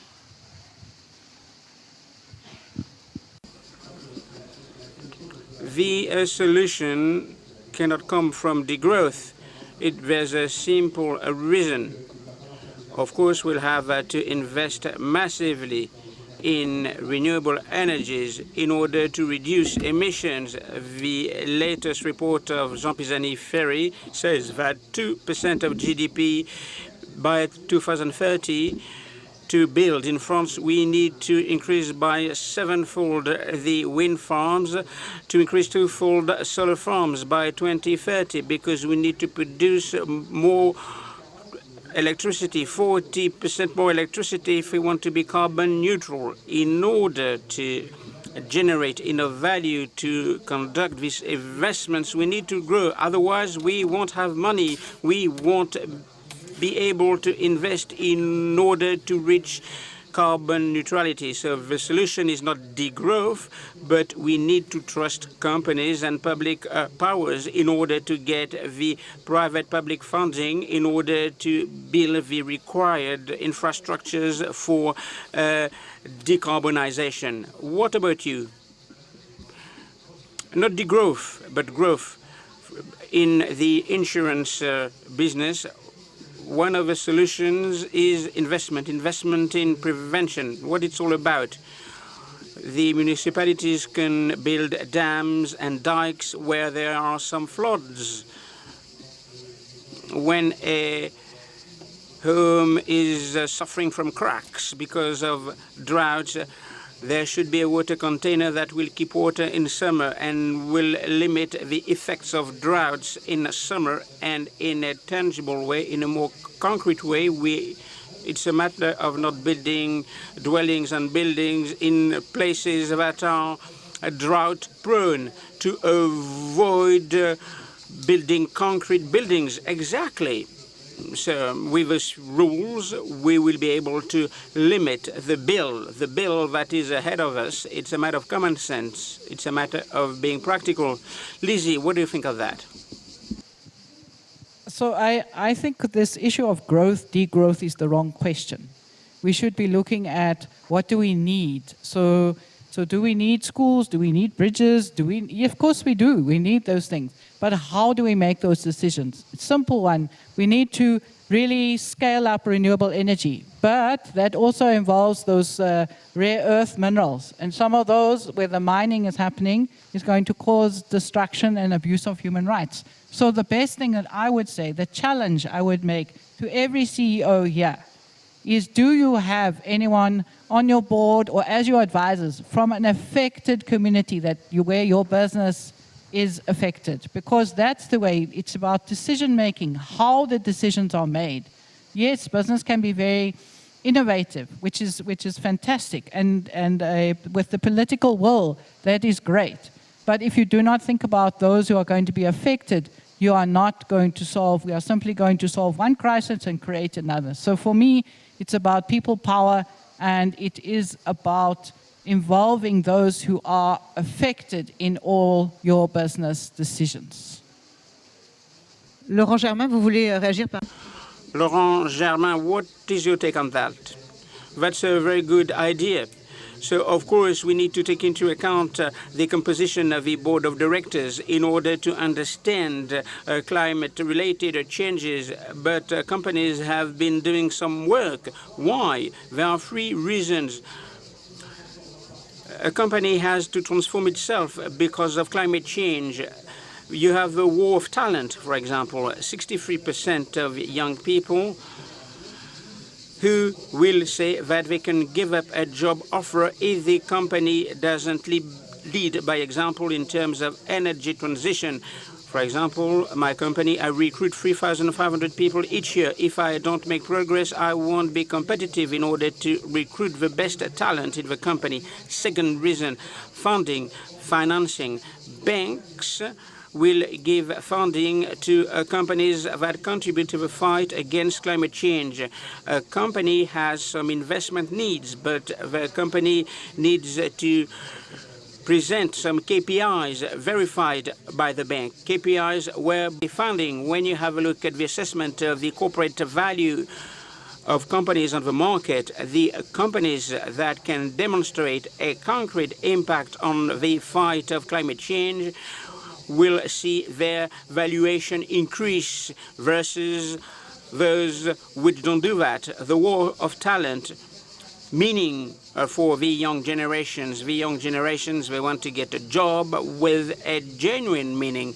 Yes, you're right. It's a quest for meaning, and the company should be able to demonstrate that with facts.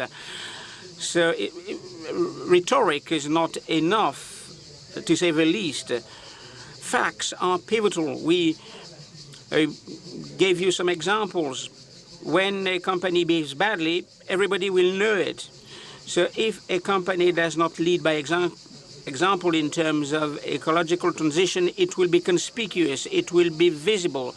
So it's a kind of irreversible movement. Claudia, Jacques? So regarding the aspirations of young people, so we conducted a survey with a business school, so we conducted some experiments and experiences. We asked them, between two jobs, which one would you choose? One job with a company being engaged in reducing CO2, and the other job, no. So what is important is action regarding environmental action, reducing CO2. So as part of our survey, on average, these students are ready to give up 15% of their income in order to work that is committed to the reduction of CO2 emissions versus other companies. And there are other examples. They will have more time, more flexibility with management that is more flexible. But the environment is the #1 criterion for many young people when it comes to joining a company. And of course, in fact, it's a demand by young people. It's a preference for young people to work with a company that combats climate change. Jacques Le Pape, what do you think of that? I would say two things. First,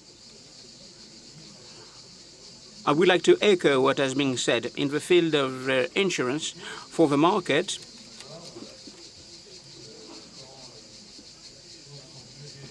When things are better managed environmentally, do we have to moderate prices? Do we have to decrease prices? Should the premium increase in places where there are more disasters? But the choice is not easy. When you have to make a choice, you need to make a choice. There are some people who are most at risk. Or you adopt a selfish attitude. But what is important is to listen to people. One of the key problems with those discussions is that the figures are not objective. Why global warming? What are the figures? And what can we do? So as I said earlier, we are very modest, we are very practical. So we can say, if you consider the current global warming trend, there's a risk. The natural disasters will cost people dear. So what do we do? Do we have to increase the premium or not? And it means that people will have to make normative and financial means, but we have to speak the truth. We have to tell the truth. And of course, it's important to come up with facts about the situation. And if you come up with facts, you can make some decisions within the board, and people will accept that. It's a matter of having a look at the situation, at reality. Of course, funding will be important. Environmental transition will have a cost, and we know that the cost will be high. Lizzie, you wanted to add something, the quest for meaning, young generations, the will for companies to respect the environmental standards, otherwise the talent will leave. The talent will leave. We won't have a world that is anything like we believe it. And if we take it round, people are desperate, and I think those with knowledge do see how bad it is.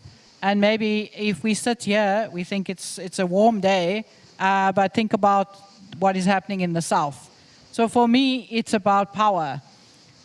If you say to somebody in a boardroom, we can go and invest in oil and gas, because if we have to compensate for people dying, it won't cost us very much because they are in Africa and the cost is less. So the power balance about who comes up with facts and how they are used is for me very critical. And the only way to deal with that is to involve those who are affected in those decisions.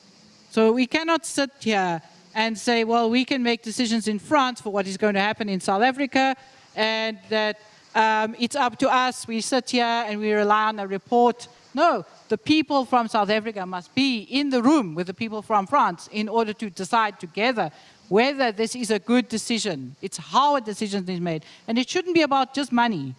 Economics is not, to me, about just money. There should be ethics, fair play. It's about justice as well. We are in a very unjust world, and the climate crisis is making it more and more unjust.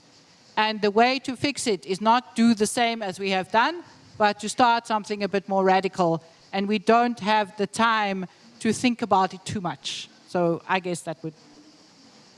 Merci beaucoup, Lizzie. Oui. Immaculate. I beg the pardon of that question. Vous êtes d'accord, donc... You agree with Lizzie. You agree with Lizzie, I guess. Agree with her, because we need to listen to the most affected people, to the indigenous people, because they know what they are really going through. Fine, I come from Uganda. I know the climate crisis is a threat everywhere, but I cannot relate with the climate crisis happening in South Africa the way she does, because she comes from there. So it's important that everyone's voice is listened to, especially those on the front line of this crisis.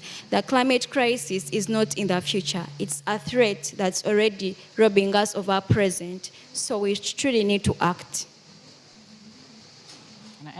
I just wanted to add, to say that for those who think that they can continue as usual, business as usual, it's clear, there's a hope, there is a resistance.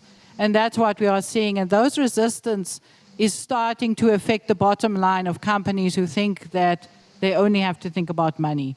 And so that is going to continue. And so what we need is innovation in the industry world, to innovation and working together. So that's the only way for me forward, and we have to think 50 years beyond our own lifetimes. Merci beaucoup. Oui, on peut l'applaudir. Merci, merci. Alors, j'imagine que vous avez pas mal de questions. I think that you have lots of questions, to ask to the different speakers. You raise your hand. Can you just pass on a mic? Can you just introduce yourself? Good afternoon. 2 points. So speak into the mic. I don't buy cleaning products. I don't buy detergents to do the washing. I don't buy toothpaste. I make them. I save money and I protect the planet. And if everybody does that, some plants, some factories will close down. So we need to think about that. So people will have to be redeployed. People will have to find another job. So these people are entitled to work. There's another point that I would like to raise. I went to Lyon, to the Confluence neighborhood. There was an obligation in those neighborhoods and districts, zero emission buildings or positive emission buildings, energy-wise. Why can't we do that everywhere? Is it only a cost? Is it a short-term and long-term cost? Is it because we don't have enough people who are trained? These are my two questions. So Laurent will give you an answer regarding the buildings. So I've already given you an answer on buildings. When you work on buildings, you can reduce energy consumption in a significant way. This is one of the key drivers that we need to take into account. You are talking about energy sobriety, energy frugality. So you have taken a very good decision. You want to protect the planet. It's very powerful. Remember what the French people did when there were some risks of power cut last winter. French people were advised not to heat their homes over 18 degrees.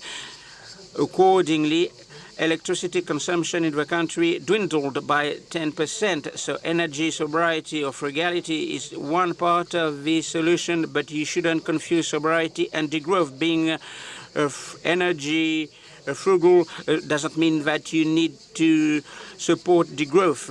There's another question. People will have to be redeployed. They will have to change jobs. Yes, it has been the case all the time. If you consider the Schumpeter-based economy, there are some companies that vanished into thin air because they don't meet the demands of a market. And you have some companies that respond to the demands of a market.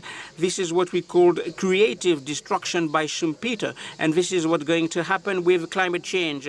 Jacques Le Pape, you wanted to add something? So I would like to answer the question that was put to us. Of course, it's a full-fledged question. In order to answer that question, we need tangible facts, tangible figures. If we want to know the impact of the personal behavior, degrowth versus growth. When you grow, when you are in a growing path, there are people who will continue to consume. There will be people who will adopt, your stance, but there will be some people who will continue to grow. If there is growth, of course, you have to consider that there are lots of people on Earth. So if the economy follows demographic growth, we should be able to reconcile the two. It's a matter of striking a good balance. Claudia, vous voulez peut-être rajouter un élément de... Maybe there's a question. I'm sorry, I didn't see you. Hello. Okay, we're going to hear me.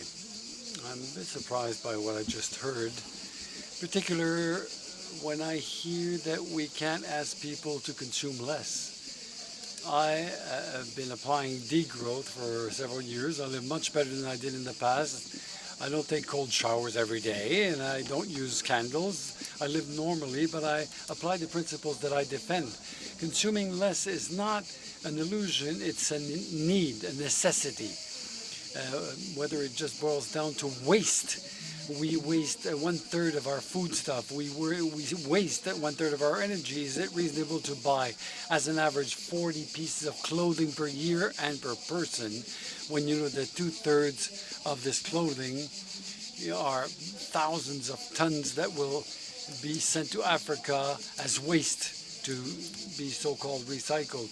We always use the countries, developing countries, to recycle our waste.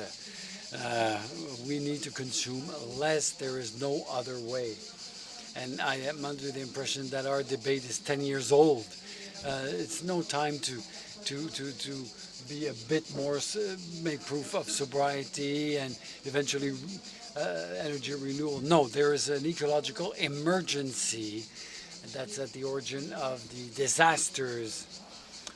And with a view to this ecological emergency that is recognized by all, that is a fact, there's an emergency to consume less. It's urgent to consume less. We can't ask developing countries to copy our overconsumption model and waste model. We need to be a model, first of all. And the recession will take care of the degrowth, but and the GDP is not the only indicator of happiness. I know that we're at the economic rencontre économique, but I think that in economy we have to use other indicators than the GDP. Yes, I'm sorry, but I'm for degrowth. Thank you. Fuel for thought. Fuel for discussion, Claudia. I agree with what you said. That's what I mean to say, you know, degrowth. You're talking about consumption. I was talking about consumption also. So reducing consumption for those quick cycle products, you know, fast fashion, clothing. For each season we change our clothing, we renew our wardrobe. But consuming less of all these things that are short-lived, it doesn't mean that we consume less. No, we need to invest in energy and innovation, buildings. So in the long run, we're not going to produce less, but we're going to consume less than what is wasted and spoils the planet. I'd like to say something. You said that some make efforts, others don't. So it's compensated for. This seems for you to be a good thing. It may sound discouraging, you know. Why do we do this? It's useless. We represent a certain percentage of gas emissions, so it's useless. It's pointless to make efforts. No, be careful, because in the change of behavior, there's a principle of reciprocity. I make an effort if other people do make the same effort. But even if our efforts are a minority, we have to do it because it has a value of a demonstration. And it enrolls people to follow. I think we have to make proof of deontology and try to make sure that the principle is established and people copy each other. So Laurent, you want to add something to this? No, I think that consumption shouldn't drop. The consumption of electricity, decarbonated energy should increase, because if we do not reconvert a large share of the automobile, for example, park, people won't abandon their cars. So we need to convert. Buying a car is the first gesture of when you move to the middle class. You know, in all developing countries, it's always been the same, and I don't think it will be different today. So the energy consumption, decarbonated energy consumption must increase, and the decarbonated energy production must increase. And for this, we have to ensure to grow and make sure that those who produce decarbonated energy produce a lot more than before. Give the example of France, at least 40%. And that's growth, it's not degrowth. Izzy, you wanted to add something to this? Yes? Just wanted to say that when we start looking at alternatives, the first question I spoke about, you know, making our own toothpaste, etc. That is the start of a local economy.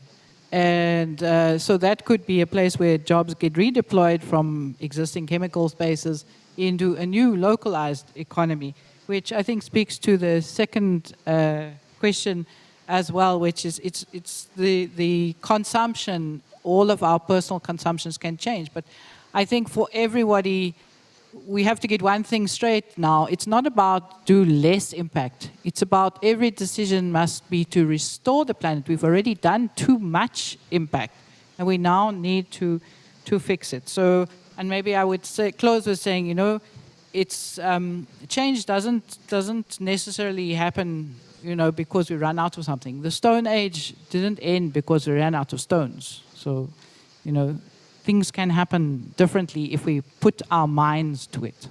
And we are humans, we have a mind. Thank you. Jacques, un mot également de complément? Oui, merci. Juste un mot. Yes, just concrete statement.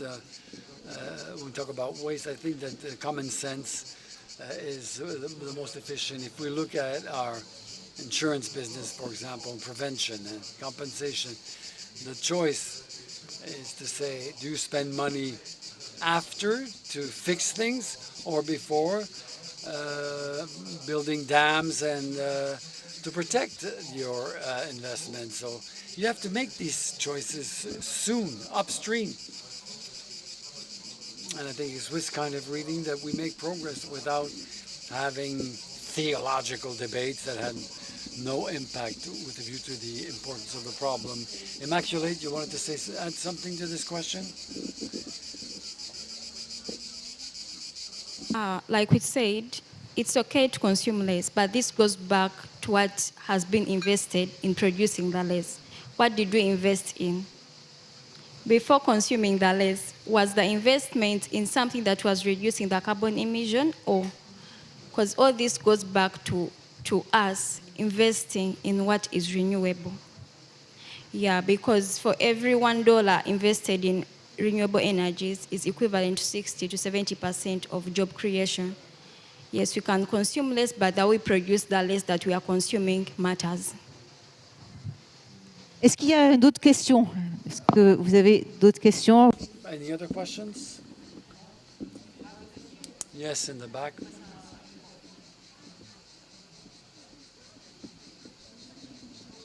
Good afternoon. So congratulations for this panel and this conference and this meeting in X, and congratulations for the mayor of X. So it's the first very small step for X and Marseille. So one question, you're talking about waste. In the south, we consume a lot. When you talk about consumption, you talk about VAT, you talk about income tax. The more you consume, the more waste you produce. So we need to have ecological products. And so how can we ecological in the south? Thank you.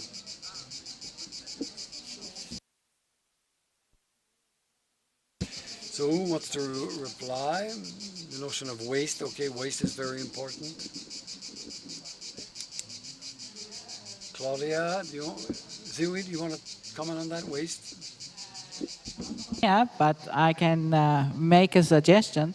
I think that if we build, whatever we build, we must build it to be able to be taken apart when it reaches its end life, not thrown away. And that so businesses and industry should be judged according to how much they can do that. Not just less waste, but what type of waste, and how is it possible for that waste to become the input into another industry. And if we start thinking that way, then we move ourselves forward. On arrive au terme de cette table ronde. Un mot de conclusion rapide. So we're at the end of this roundtable. Maybe a conclusion word, Claudia. I think it's a good loop. What Monsieur Lepap was saying, when you want to assess the cost and the advantages of a consumption production, you have to think of the process, the whole loop, including to the end, to the waste production. So I think that's what is the awakening of the ecological consciousness, to look much more in the future and consider all aspects. Thank you. Big round of applause for our guests. Thank you for your participation. Have a good conference.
Bonjour à tous, je vous propose peut-être de commencer, de vous installer confortablement. So I propose that we start. Please take a seat. So I'm Mireille Wimbert. I'm a journalist, senior editor at the Capital magazine. We are together at these 23rd encounters to talk about recreating hope in terms of medicine. You will see that hope is really there. There's hope everywhere. Innovation is really important, supported by research, but also supported by digital solutions that will create a genuine revolution, especially in medicine. A simple example, today, the world over, you have 5,500 surgical robots that act. So these surgical robots are assisting robots. They don't do the surgery by themselves, but in 5 or 10 years' time, thanks to digital solutions, thanks to the data injected in the robots, will perform the surgery by themselves. So it's no longer sci-fi. And that's what we'll talk about, this innovation today. So to talk about this, Cercle des Économistes brought together an exceptional panel. You have university professors, researchers, representatives of startups, pharmaceutical groups, and the whole health chain. Each will have the floor, and at the end we'll keep some time for your questions. So I propose to hand over the floor to Pierre-Yves Joffard, who's an economist, and who is a member of the Cercle des Économistes, who will propose a short introduction to present this wonderful roundtable. Thank you, Mireille. Thank you. Welcome to all of you. Today we'll talk about innovation in health. Innovation is part of things that can contribute to give us hope, or should contribute to give us hope. Innovation is in all directions, not only in health, but if you give some thought as to the last 5 years, what are the innovations that really change our lives? Yes, iPhone, yes, ChatGPT, yes, airbags. But health innovation in health are the most important innovations because they can help to extend our lifetime in a better health condition. So we see that it's really part of the among the most important elements in our everyday life. Determine the progress made by human society. So health innovation, well, all directions. We can talk about drugs, medication, medical devices, medical systems, approaches, organization of the healthcare.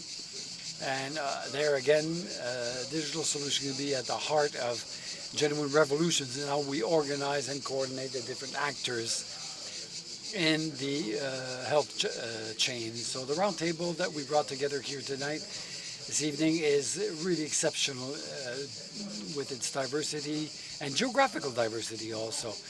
We always remember that you can't think of innovation in health at the scale of one country. Medications that work in a country will also work well in another country to cure the same diseases. So innovation in health is by essence global. Otherwise, well, the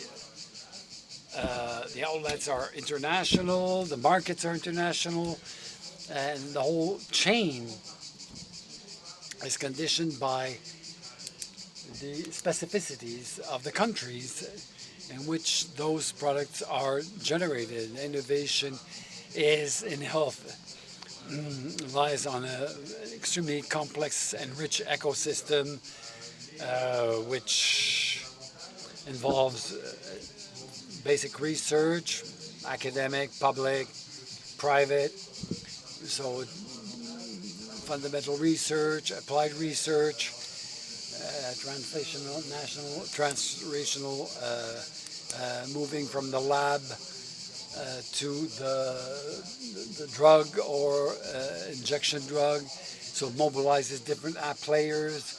We have international production chains that can be very virtuous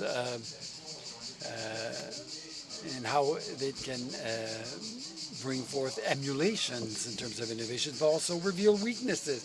And we see in the ruptures in supply in France with certain drugs, very common products.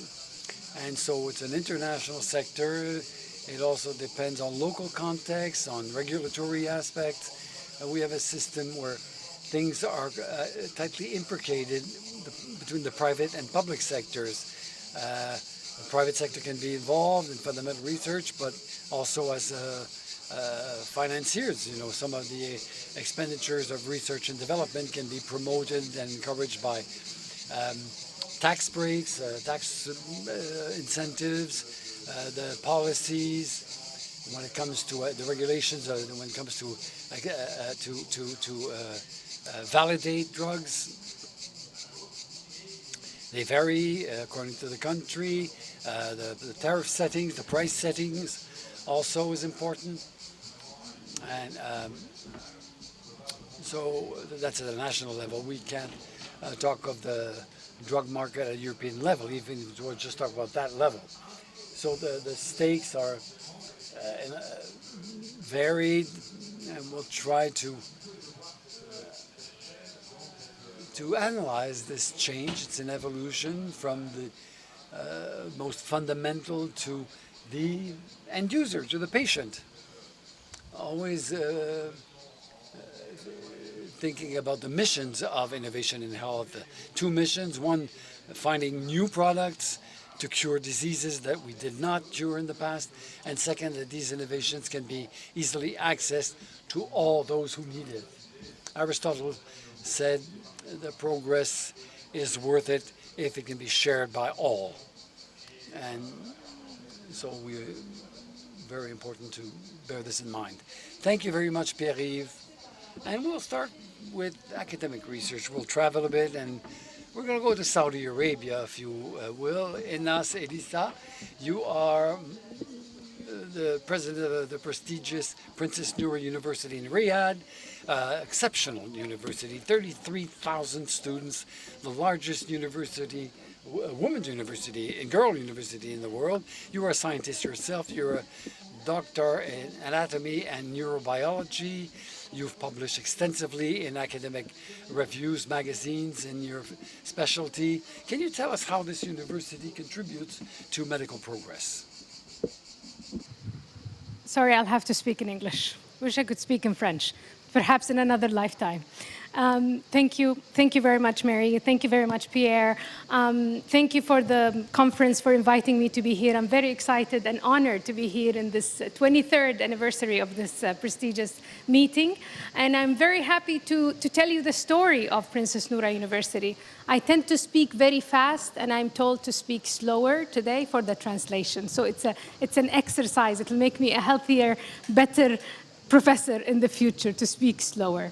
So Princess Noura University, just like Mary said, is the largest women's university in the world, not just in terms of size, but in terms of number of disciplines we have in the university. We have over 114 academic programs, more than 33,000 students, over 2,000 faculty. And in Princess Noura University, 15% of our students are in the schools of health. We have 5 schools of health. We have medicine, dentistry, pharmacy, health rehabilitation and health sciences, and nursing.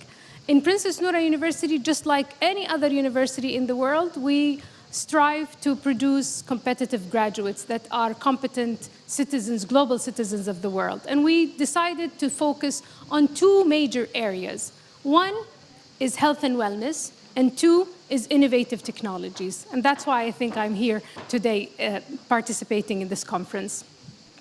Also, being a women's university, we have a huge responsibility towards empowering women in administrative positions and advancing their careers. So we partnered, I'll share this with you, we partnered with INSEAD from here in France to train 1,700 Saudi females on leadership capacity, building leadership capacity in Saudi Arabia, together in collaboration with INSEAD. So let's step back to medicine and innovative technologies. In medicine, everything is evolving. Everything is evolving every day. And just like we disrupt clinical care, we disrupt medical education. So we innovate in Saudi Arabia in the way we train and we educate women. In Princess Noura University, we're very privileged to have the largest simulation center. We rely heavily on simulation, medical simulation. We have over 200 mannequins, over three major surgical, you talked about surgical robots. We have surgical virtual reality rooms, surgical rooms where students can actually go in and train. In the part of innovation and technology, 24% of our student body in Princess Noura University are in STEM. 24%. These are the schools of science, engineering, and computer sciences. And of course, we really foster on international collaboration in building research capacity, development, and research. And most recently, we launched the Apple Developer Academy, the first Apple Developer Academy in the region, on the premises of Princess Noura University. It started in 2021, in October 2021, and so far we've graduated two cohorts of female coders. The first one was 103, and last month we celebrated the graduation of 193 female coders. So we are really building female capacity in the field of health and technology worldwide, and we're happy to share our experience here today in France. Thank you, Mary.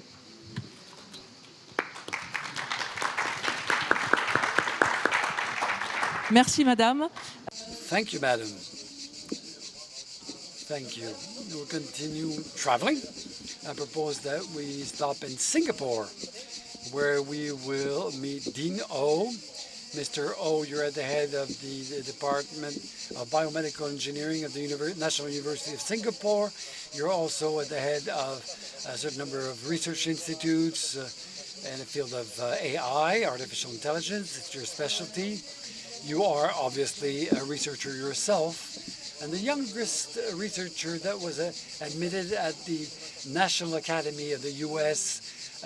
As an inventor. So many things. I hope I got this right. But anyway, you tell us that we always think of AI in terms of big data. That's all, we always consider AI as big data. But you say in the medical field that the exercise is different. Big data is important, but it's not enough. There's also the small data. You have to study the data of the patients, the data of a group of patients. Can you explain this and tell us to what extent this helps make progress? Be here today. I wanted to thank the organizers. I'm going to speak in English as well. I come to everybody from Singapore. I direct the Institute for Digital Medicine. And at this institute, we have pioneered and currently have 16 clinical trials currently active. And what's unique is every single one of them is interventional, or they're treatment-driven using AI. For everything from blood cancers to solid cancers to infectious diseases to neurology and beyond. And the question is about big data, right? Whenever we have the emergence of a promising technology, such as AI, a lot of the terminology we're dealing with now is big data. And the concept is, can we collect a lot of data from around the world to train an AI model to treat the next person that walks in the door? The thing is, everybody in the room here, we're all different from each other, that we know. But the challenge is we're all different from ourselves over time. And so that when we effect treatment for different diseases, that treatment needs to evolve alongside the patient. And it's for that reason why we do not use big data when we treat our patients. In fact, I would argue when a patient walks in the door, we have no data on that patient.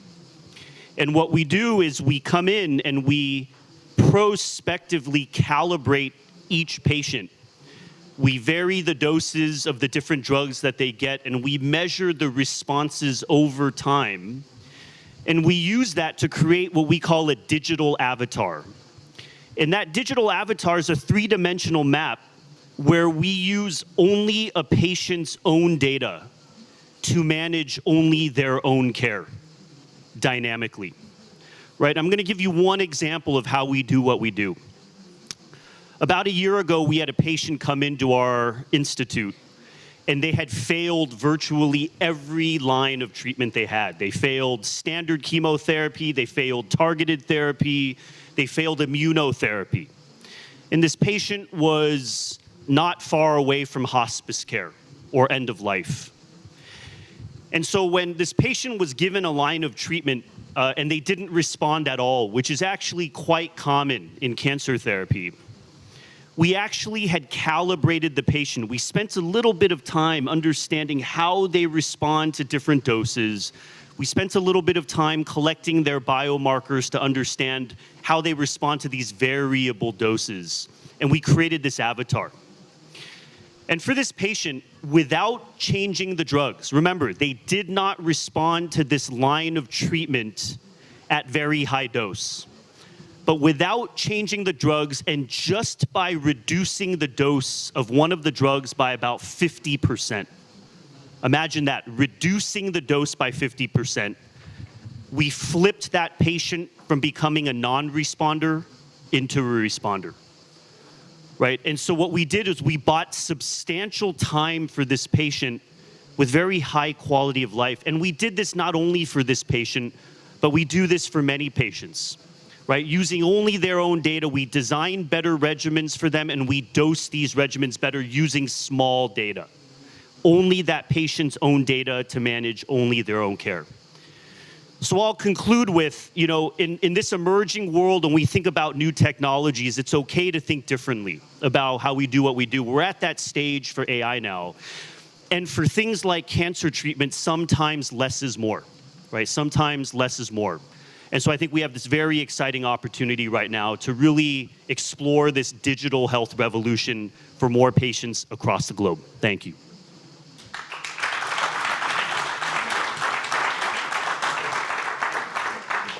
Merci, Monsieur O, c'est tout à fait fascinant. Thank you, Mr. O. Thank you, Mr. O. Fascinating. I'll hand over the floor to Maria Pereira.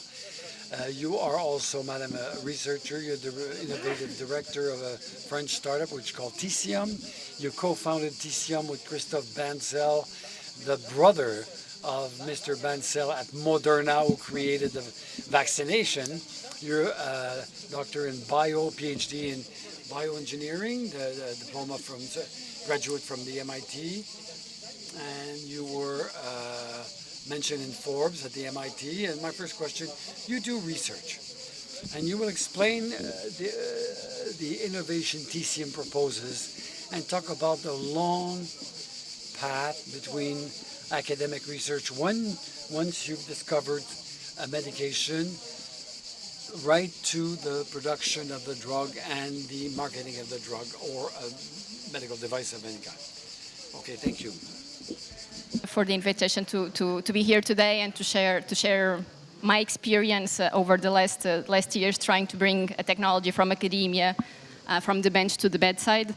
And I think we are all aware that innovation in the medical sector is booming, right? Especially over the last years with COVID, vaccines, CAR T cells, RNA. I think we have all been started to be used to hear about all these fancy medical technologies. But I think what's impressive to think about is that the building blocks for the technology that we are using today and that are starting to be on the clinics today, they have been invented over several years in academia, right? So that sometimes things don't make sense immediately from the start, but as the research progresses, as innovation progresses, at some point things converge, and that's where we will have those disruptions, such has been the case with robots, with vaccines. It's the contribution of many different people, and I think that's also the story from Ticium. So to give you a sense, I was a PhD student at MIT with Professor Jeff Karp and Professor Bob Langer. And very early on during my PhD, one of my PhD advisors, Jeff, put me in touch with a clinician. And basically he asked me the question, can you help us develop something that can close heart defects in a minimally invasive way, and that you can have a technology that basically can grow as the child grows. So if you think about a hole inside the heart, why not a glue? And that's what exactly we set to develop initially in academic setting, a new material that can be used in open surgery, minimally invasive surgery, and that can be used to replace sutures, staple, highly damaging traumatic technologies to tissue, and basically have a way that tissues can be repaired in a less complex and a traumatic way. So I did. It was a great project. So I advanced with that idea during my PhD, collaborating with clinicians, engineers, different people in the ecosystem. And I think it's something that I'll go back very often. I think in the end it's about people. When you are developing innovation, it's all about the people that you are lucky enough to find as you move along. And MIT has this great ecosystem, right? It's not only MIT, there's the hospitals, there's the industry. You really have this amazing ecosystem where you can very early on try to understand what is important, what is meaningful, to make sure that you can really focus your energy on something that is worth it. So yeah, started to develop the research. We came up with this material. Then, when I was finishing my PhD, met Christophe Bancel. Together with another French entrepreneur, they were looking to create an ecosystem in France, to launch new companies, to develop new technologies. And basically, yeah, we started the company and really with the goal of bringing this material from the bench to the bedside. It seems easy. It seems when you are in academia, you think, okay, we've done the most difficult part. Now it's going to be easy, but things are never as easy as you originally planned. Taking this material, translating it, scaling up, industrializing, producing, making sure we could have something that could be safe to implant in patients. It's something that took time and took a lot of. We had to leverage a lot the experience from the ecosystem, and I think I was quite lucky in France to really find people with the expertise, with this translation expertise, to really make sure that we could be successful in this process. So in this translation process, I think there's really three elements, or as we think about an ecosystem, to really be able to think about translation. I think it's the clinician and the patient. Basically, they give you the why you should be doing something. There's the research academia that can give you the what. But I think very importantly, there's also the industry that can give you the how. Basically, how do you make sure that you can bring something successfully from an idea to the patient. Of course, you cannot do this work without capital, and I think that's something also that we learned very very early in our path. We have a new material. We had to invent new manufacturing processes to be able to produce this material, and very quickly, one of the things that we realized very quickly is that we could not find, for certain manufacturing steps that we could not find anyone with the expertise to do what we wanted to do. So very quickly, we had to discuss with our investors. We need to build our own manufacturing site, and that was when you are early as a startup, that can be quite scary. But I think it's very important not to be afraid to be bold. If you really want to innovate, if you really want to push something forward, you need this kind of bold moves to make sure that you can really set yourself up to success. If we had not taken this decision, if we had not found the capital to be able really to take this step, TCM would not exist. TCM would not exist today. So ideas are great, but also making sure that you can make them a reality. It's a key step, as there's many different traps along the way that can kill very easily great ideas. Thank you. Merci beaucoup, madame. Thanks a lot. I think that you closed the last tour de table, the last round, and you managed to raise 170 million euros. That's quite a lot. So now, Jérôme Verossus, you are the general head of Biogarant, a big French laboratory, one of the global leaders in generic drugs and medicines and biosimilars. So these innovations are quite costly, of course. So the question is the following: how can you be successful in terms of innovations? And how do we make sure that innovations benefit the highest number of people? So we want to recreate hope, revive hope in terms of health. This is a sensitive topic. We need to create hope. We need to nurture hope. And of course, innovation has sped up, has accelerated, as the previous speakers pointed out. And acceleration is really fast. Ultra-powerful innovations now with new technologies. With tailor-made treatments, we can focus on pathologies that were niche pathologies And today we are in a position to develop new pathologies and new solutions. Of course, progress. You have lots of people involved in progress as part of the health ecosystem, so we want to push progress. We want to foster progress with startups, with academic researchers. The laboratories are part and parcel. They are involved. They have some platforms, or they will cooperate with the startups. So it's a whole dynamics. It's a whole momentum. So I would say that there are lots of innovations moving ahead at a faster pace. But today, how can we make sure that innovation can be accessible by everybody? In some countries, we are lucky enough because we have a kind of welfare state able to pay for health, but to what extent and how far today? Moreover, there are some countries which were not welfare states, and with Obama they created Obamacare and now Medicare, and we feel that there's a will to help people in terms of healthcare. This morning we attended a round table, so you have people in good health. They are between 50 and 60 years of age, and in Nordic countries, people in good health, they will ask for health care when they are 70. So we need to work on prevention. We need to work on predictive diagnosis in order to avert long-term treatments. As Dean Maya and Enas said, we need to pool information across countries, and I think that artificial intelligence should enable us to do that. We need to pool data. We need to make the most of the errors. We need to make the most of the successes of others. Will have an impact on treatments, the rapidity of the innovations, and the price. Because, of course, if we pool data, if we share data, the individual costs will decrease, and we need to couple that with other strategic challenges. This is something that we felt during COVID. This is something that we felt during the war in Ukraine and with the commercial war with China. How can we make sure that we can be protected? Health is an essential element, a vital element for each and every state and for the states as a whole. How can we protect our production? How can we make sure that we depend less on other countries in terms of critical treatments? So sovereignty is a pivotal topic.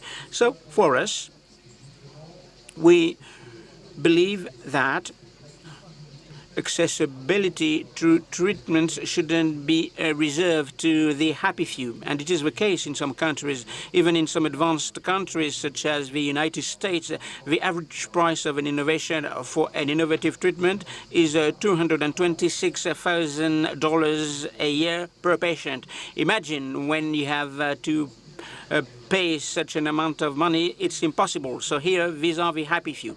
And that's not good. We believe in a model that is holistic, with a very good management of the product life cycles. And this is something that we encourage.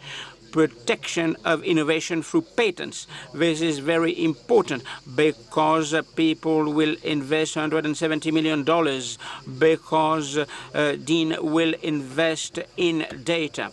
And in data management, it's a matter of protecting innovations through patents, and conversely, once the patent is terminated, we need to create a virtual circle in order to boost drugs or similar biological or generic drugs or biomedicines to have identical treatments, identical drugs, providing the same formula, the same security of our patients, and the states will be able to make some significant savings. The example of France. In France, we are ahead of other countries in terms of product life cycle. Of course, we can make some improvements, so you can save €3 billion a year for the health system, and we need those $3 billion in order to fund innovation, because innovation is increasingly expensive. And I think that you read the media recently. For example, you have 16 therapeutical innovations for patients suffering from cancer. If they are not cared for by the French system, it's because there are some issues with resources. So how can we break this cycle? And this is our proposal. Thanks a lot.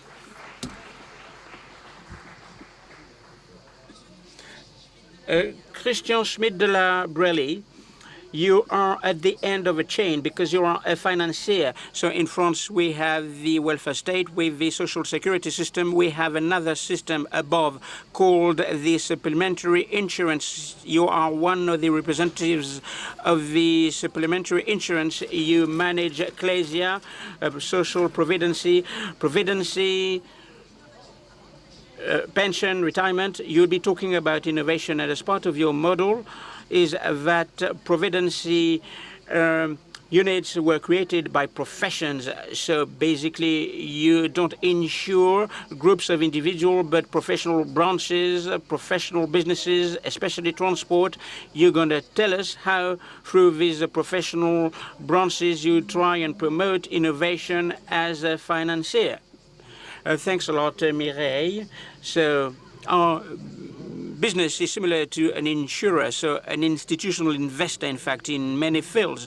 But we have a specific feature. As we are a non-profit insurer. It doesn't mean that we need to incur losses, but our business model is based on the long haul rather than the monthly report review of our companies. We are involved in health innovation.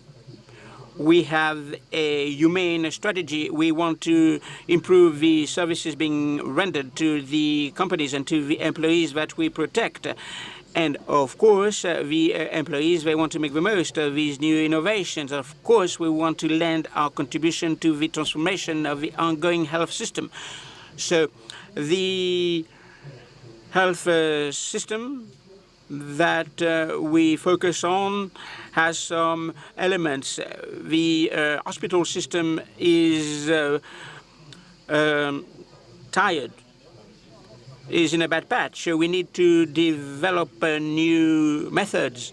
We need to focus on prevention, medical deserts. In fact, it means that we need to work on access to care. As a supplementary insurance company, we were the startups of telemedicine. So this was not invented by the states, but by the supplementary insurance companies. And of course, there are hundreds of thousands of startups, and they have some innovations, and we need to pick up the new innovations, and we want to know which innovations we want to apply for our customers in this field. So we protect the different sectors, so hospitality, transport companies, health companies. We will protect the artisans, the craftsmen, the craftswomen, florists, to name but a few. So 300,000 e-health applications, and which processes, which models can we find? So we have to make sure that the startups are sustainable, and we are a confidence third party, less than the health professional, i.e. the doctors. But at the end of the day, we need to provide some guarantees when it comes to using those different innovations. We need to verify their business model and their sustainability, and we need to gauge the impact of the added value to our insurers. I will give you some examples. So we launched some prevention-related programs. We've talked about the transportation business. We have a program on the ecosystem of the 600,000 people working in the transportation industry. So we have a program called Feel Healthy while being a transport employee.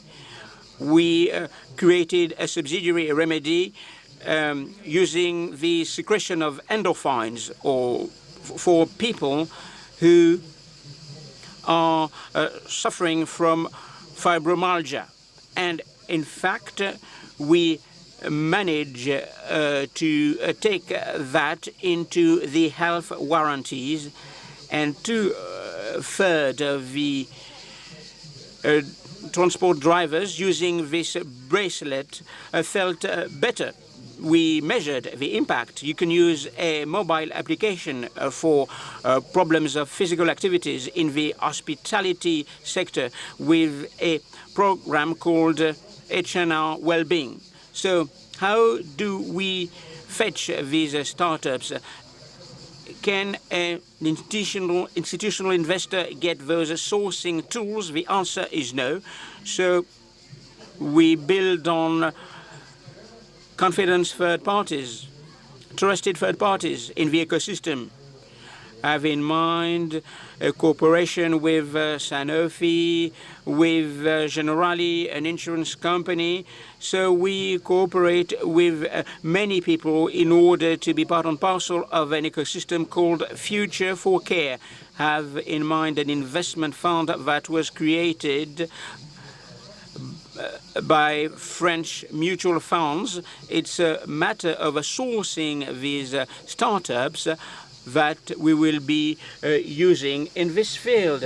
So all this progress doesn't rely only on technologies, but they rely on prevention programs that are quite simple. I was talking about the transport industry. So the transport driver will be followed up in terms of sleep, in terms of malnutrition, to name but a few. But as part of these programs, we conduct polls in order to gauge the impact regarding this program. 95% of the employees who enrolled in this program followed their recommendation, our recommendations, and the health condition of these people improved. So it's very action-oriented, it's very pragmatic, but we have a role to play. We are a non-profit making company, so we focus in the long term, and we are an insurer caring for the general public. And of course, we have been in the position to invest with sponsorship programs. We contributed to the implementation of the foundation of the Institute of Brain and Bone Marrow. We are one of the active members in the board. We invested in a structure stemming from the CER, i.e. Clinatech, through a program called Brain-Computer Interface. Maybe you've seen it through a publication recently, especially during the last health symposium. So we are sponsors in the long term. We don't want to get immediate return on investment. Of course, we invest in short-term neurosurgical membranes. For example, you have the spinal cord that is being cut, and we won't tell people, put the exoskeleton and you will walk. No, we do more than that. And in this field, we want to go to the field. We want to get some feedback from the different programs we implement with the transportation industry. We are also liaising with the banks. So we need to take into account the executives who cast a future-oriented eye in terms of innovation. So we are working with another pharmaceutical company. What is important is cross-pollination. So how can we find solutions to find high-potential executives who are committed when they start working, and then in the future they tend to forget about innovation. So We have an upstream, a downstream approach, but we have a very pragmatic approach. We are the fifth largest insurance company in France, but we focus on the long term. Thanks a lot. Écoutez, il nous reste 15 minutes. Moi, évidemment... 15 minutes left. I have lots of questions to put to the different speakers, but maybe you have some questions. And I think that you should be given a say. So there's a roving mic. So we have a question here. Sir, can you introduce yourself? Who would you like to put your question to? I'm Mr. Prorel. I'm a doctor. I'm in Provence. A question to the Biogarant managing director. First, a question and then a comment. I know that active principles are being bought in China or Pakistan. I'm a prescriber, I'm a doctor. I want to make sure that the quality of product is secure and safe, because I'm not quite sure that there are lots of controllers in China and Pakistan. So how do you make sure that the products are quality products? Question and comment regarding the generic drugs. The generic drugs might nip in the bud research, might kill research. You take up the molecules after 20 years, but what about the laboratory which has found the molecules? Will the laboratory be happy with that when the molecules end up being used in generic medicines and drugs? Thank you for your question, a very relevant one. So there are various topics, in fact, here. We could have talked about sovereignty. We could have talked about local markets. So if you may, I would tell you that in France and in Europe, we have some security agencies, and they perform very well, almost on a par with the United States. Each batch produced in a small series of manufacturing line is checked without any exception before coming to market. The release of batches, if you want to release batches, you need drastic controls at all stages of the manufacturing process up to the sale of the medicines. And back to the life cycles now. It's a virtuous cycle. When you are an innovative laboratory, you want to get the guarantee, the warranty that your innovation will be marketed very quickly on the global markets at the right price, because you've invested quite a lot in research, you've invested a lot in development, there were lots of costs due to errors and due to failures before coming to a final solution, and you have a patent. When you have a patent for 20 years, this is the average for drugs and medicines, for 20 years, you will turn to the different global health authorities, you will negotiate your price. So for 20 years, you will get the price that was granted to you, and you will be able to absorb and redeem in your innovation. And the goal is to fund the next innovation. At the end of the day, who pays? Either the state or people indirectly when they pay taxes.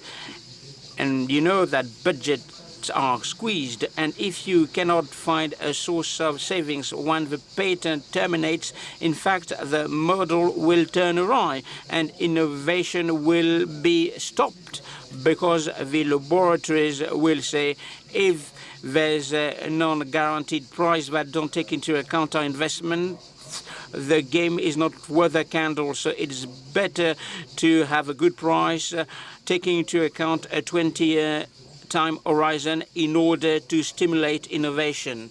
So regarding local geographical dimensions, there's something that is interesting. There are some active principles, not all of them, but some active principles are no longer in Europe because of pricing issues. So today, in Europe and in France as well, people want to repatriate active principles to France and the value creation in France and in Europe in order to combine two significant elements. Of course, you have to take into account product efficiency at the top of the pyramid. So sovereignty, as I told you, the strategic dimension to have a good command of your health system from manufacturing to the sale of the products. First point. Second point, you have to take into account CO2 emissions. The health system is responsible for 8% of CO2 emissions. When you repatriate active principles and value creation to Europe or to another continent, African continent or Asian continent, doesn't matter. What is important is to have a short channel, a short circuit, and they'll be able to combine those two objectives to make sure that this industry is under command by the states with some local channels close to the patients. And it's important also to mitigate the CO2 emissions. Thank you, Mr. Villas. You had a question. For Madam President from Princess Noor University, I'm fascinated by how much work you're doing with women. And every successful person has had to overcome some adversity to get to where they are. So what did you have to do to get over the adversity you faced to get to where you are? And what is that message to empower the women in your university to let go of their fear or insecurity or doubt to fulfill their dreams and make a difference in the world? Thank you. Your name again, please? I'm Marilyn Sherman from the United States. Thank you, Marilyn. Thank you. Thank you for the encouraging words. It's Vision 2030. I wish I could say it's me, but I'm lucky enough to be living in the era of Vision 2030 in Saudi Arabia. So Vision 2030 basically transformed our lives in Saudi Arabia. I was educated in North America. I come back in 2004. I've been a university professor since then, but then my life changed in 2016 with the launch of Vision 2030. Vision 2030 is a blueprint for the future. It has transformed everything we do in Saudi Arabia in research, development, and innovation. Just like Jerome has mentioned, we are evolving from just research only. So I was a researcher to being pushed into development and innovation. Now Saudi Arabia has an authority for research, development, and innovation and increased the expenditure on development and innovation to 2.5 GDP, 2.5% of GDP. And luckily, there is one objective within Vision 2030 that states the relevance and importance of empowering women to have an active role in the development of the country. So I am privileged and honored to be living in the era of 2030. There is no better place for a woman now or a better country than Saudi Arabia in the era of Vision 2030. Thank you. Thank you very much. Fantastic.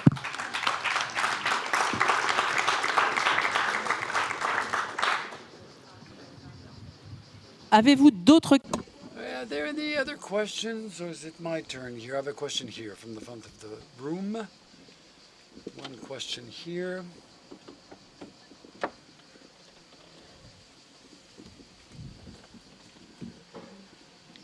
And the topic is medicine. We don't stop progress. I'm wondering, when will we find solutions, significant solutions, for diseases like Alzheimer and Parkinson? So, well, I'll let the researchers answer this, or specialists. Mr. Ho, maybe you have an idea? Diseases of our generation. Certainly, I spoke earlier about cancer, but when we think about the neurological disorders, I think that we're at a time right now where through technologies like AI, our ability to better discover new therapies will be much more accelerated. I still think there are substantial barriers. The barriers often exist when you start to really, we like to champion different disciplines coming together, but I think that when we launch a new innovation like AI, we kind of ask the AI to come up with a new drug for us, hopefully make things faster, and it'll solve all of our challenges. But I think that when you look at the continuum of things like AI discovering new drugs, there's so much more work that has to happen. For things like Alzheimer's, Parkinson's, and beyond, and we look at ALS, for example, we kind of go through this life cycle of coming up with new molecules, discovering later that you need to combine them with other molecules. We're using very traditional methods of how to make these combinations, and we're always operating on time scales of years upon years and learning a little too slowly. And I think we're at this phase where we have to reduce those limitations by really accelerating what we can do with things like AI, combine things better.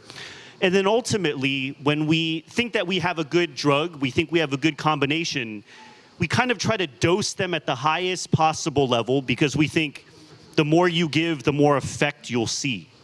But as we're starting to see, sometimes lower doses yield better outcomes.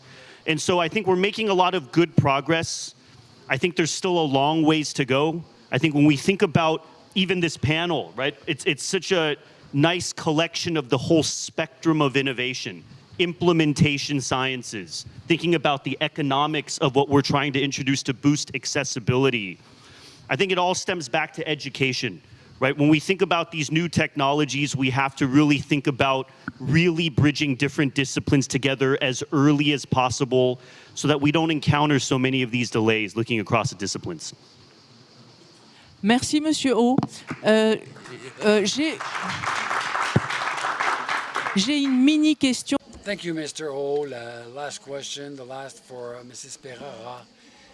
You told me, I found that very interesting, that in terms of research, the European regulator had thrown you into the arms of the US. Can you explain, go further on that? Technologies we develop are medical devices, and the regulations on medical devices are changing in Europe. I have to remember a few years ago, there was a scandal with PIP. That was used in breast implants, so they were using an industrial grade instead of a medical grade, which was fraud, and there were consequences from that. But that led to changes in the device regulation in Europe, and change is good. I think we want to make.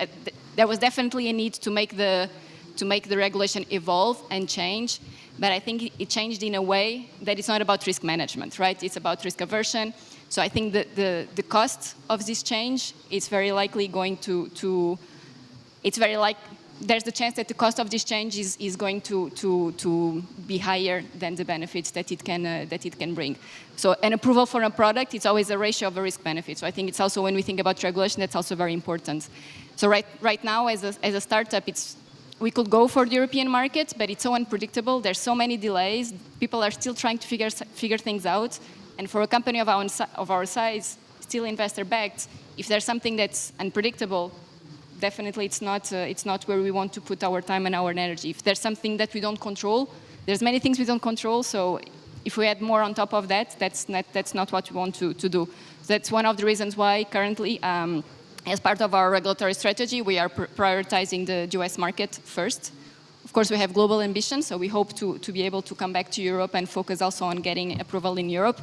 But I think it's important to think that, regulation needs to be there to protect patients, but protect patients, sometimes it's not about risk aversion. It's about making sure you put the right mechanisms in place to protect patients while enabling access to innovation. Merci beaucoup. Je vais laisser le mot de la fin à Pierre-Yves. Let Pierre-Yves conclude.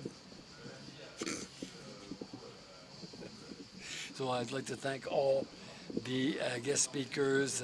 When you organize a roundtable on innovation, often we talk about risk, and organizing a roundtable on innovation is taking a risk by itself, because we run the risk of going in all directions. It's a complex system, and people could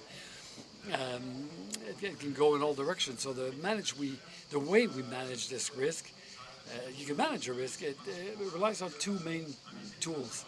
First of all, inviting exceptional keynote speakers, and you saw that we managed to do that.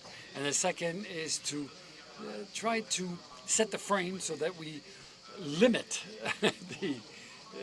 the scope.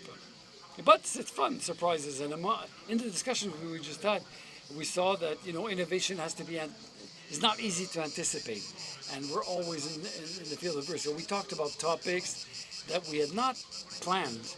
We talked about innovation in education, which is an important aspect that we underestimate when we analyze innovation systems. We talk about small data. At the present time, we're always talk about big data. Small data is interesting. Interesting concept that we talked about. Medication and drugs after patent.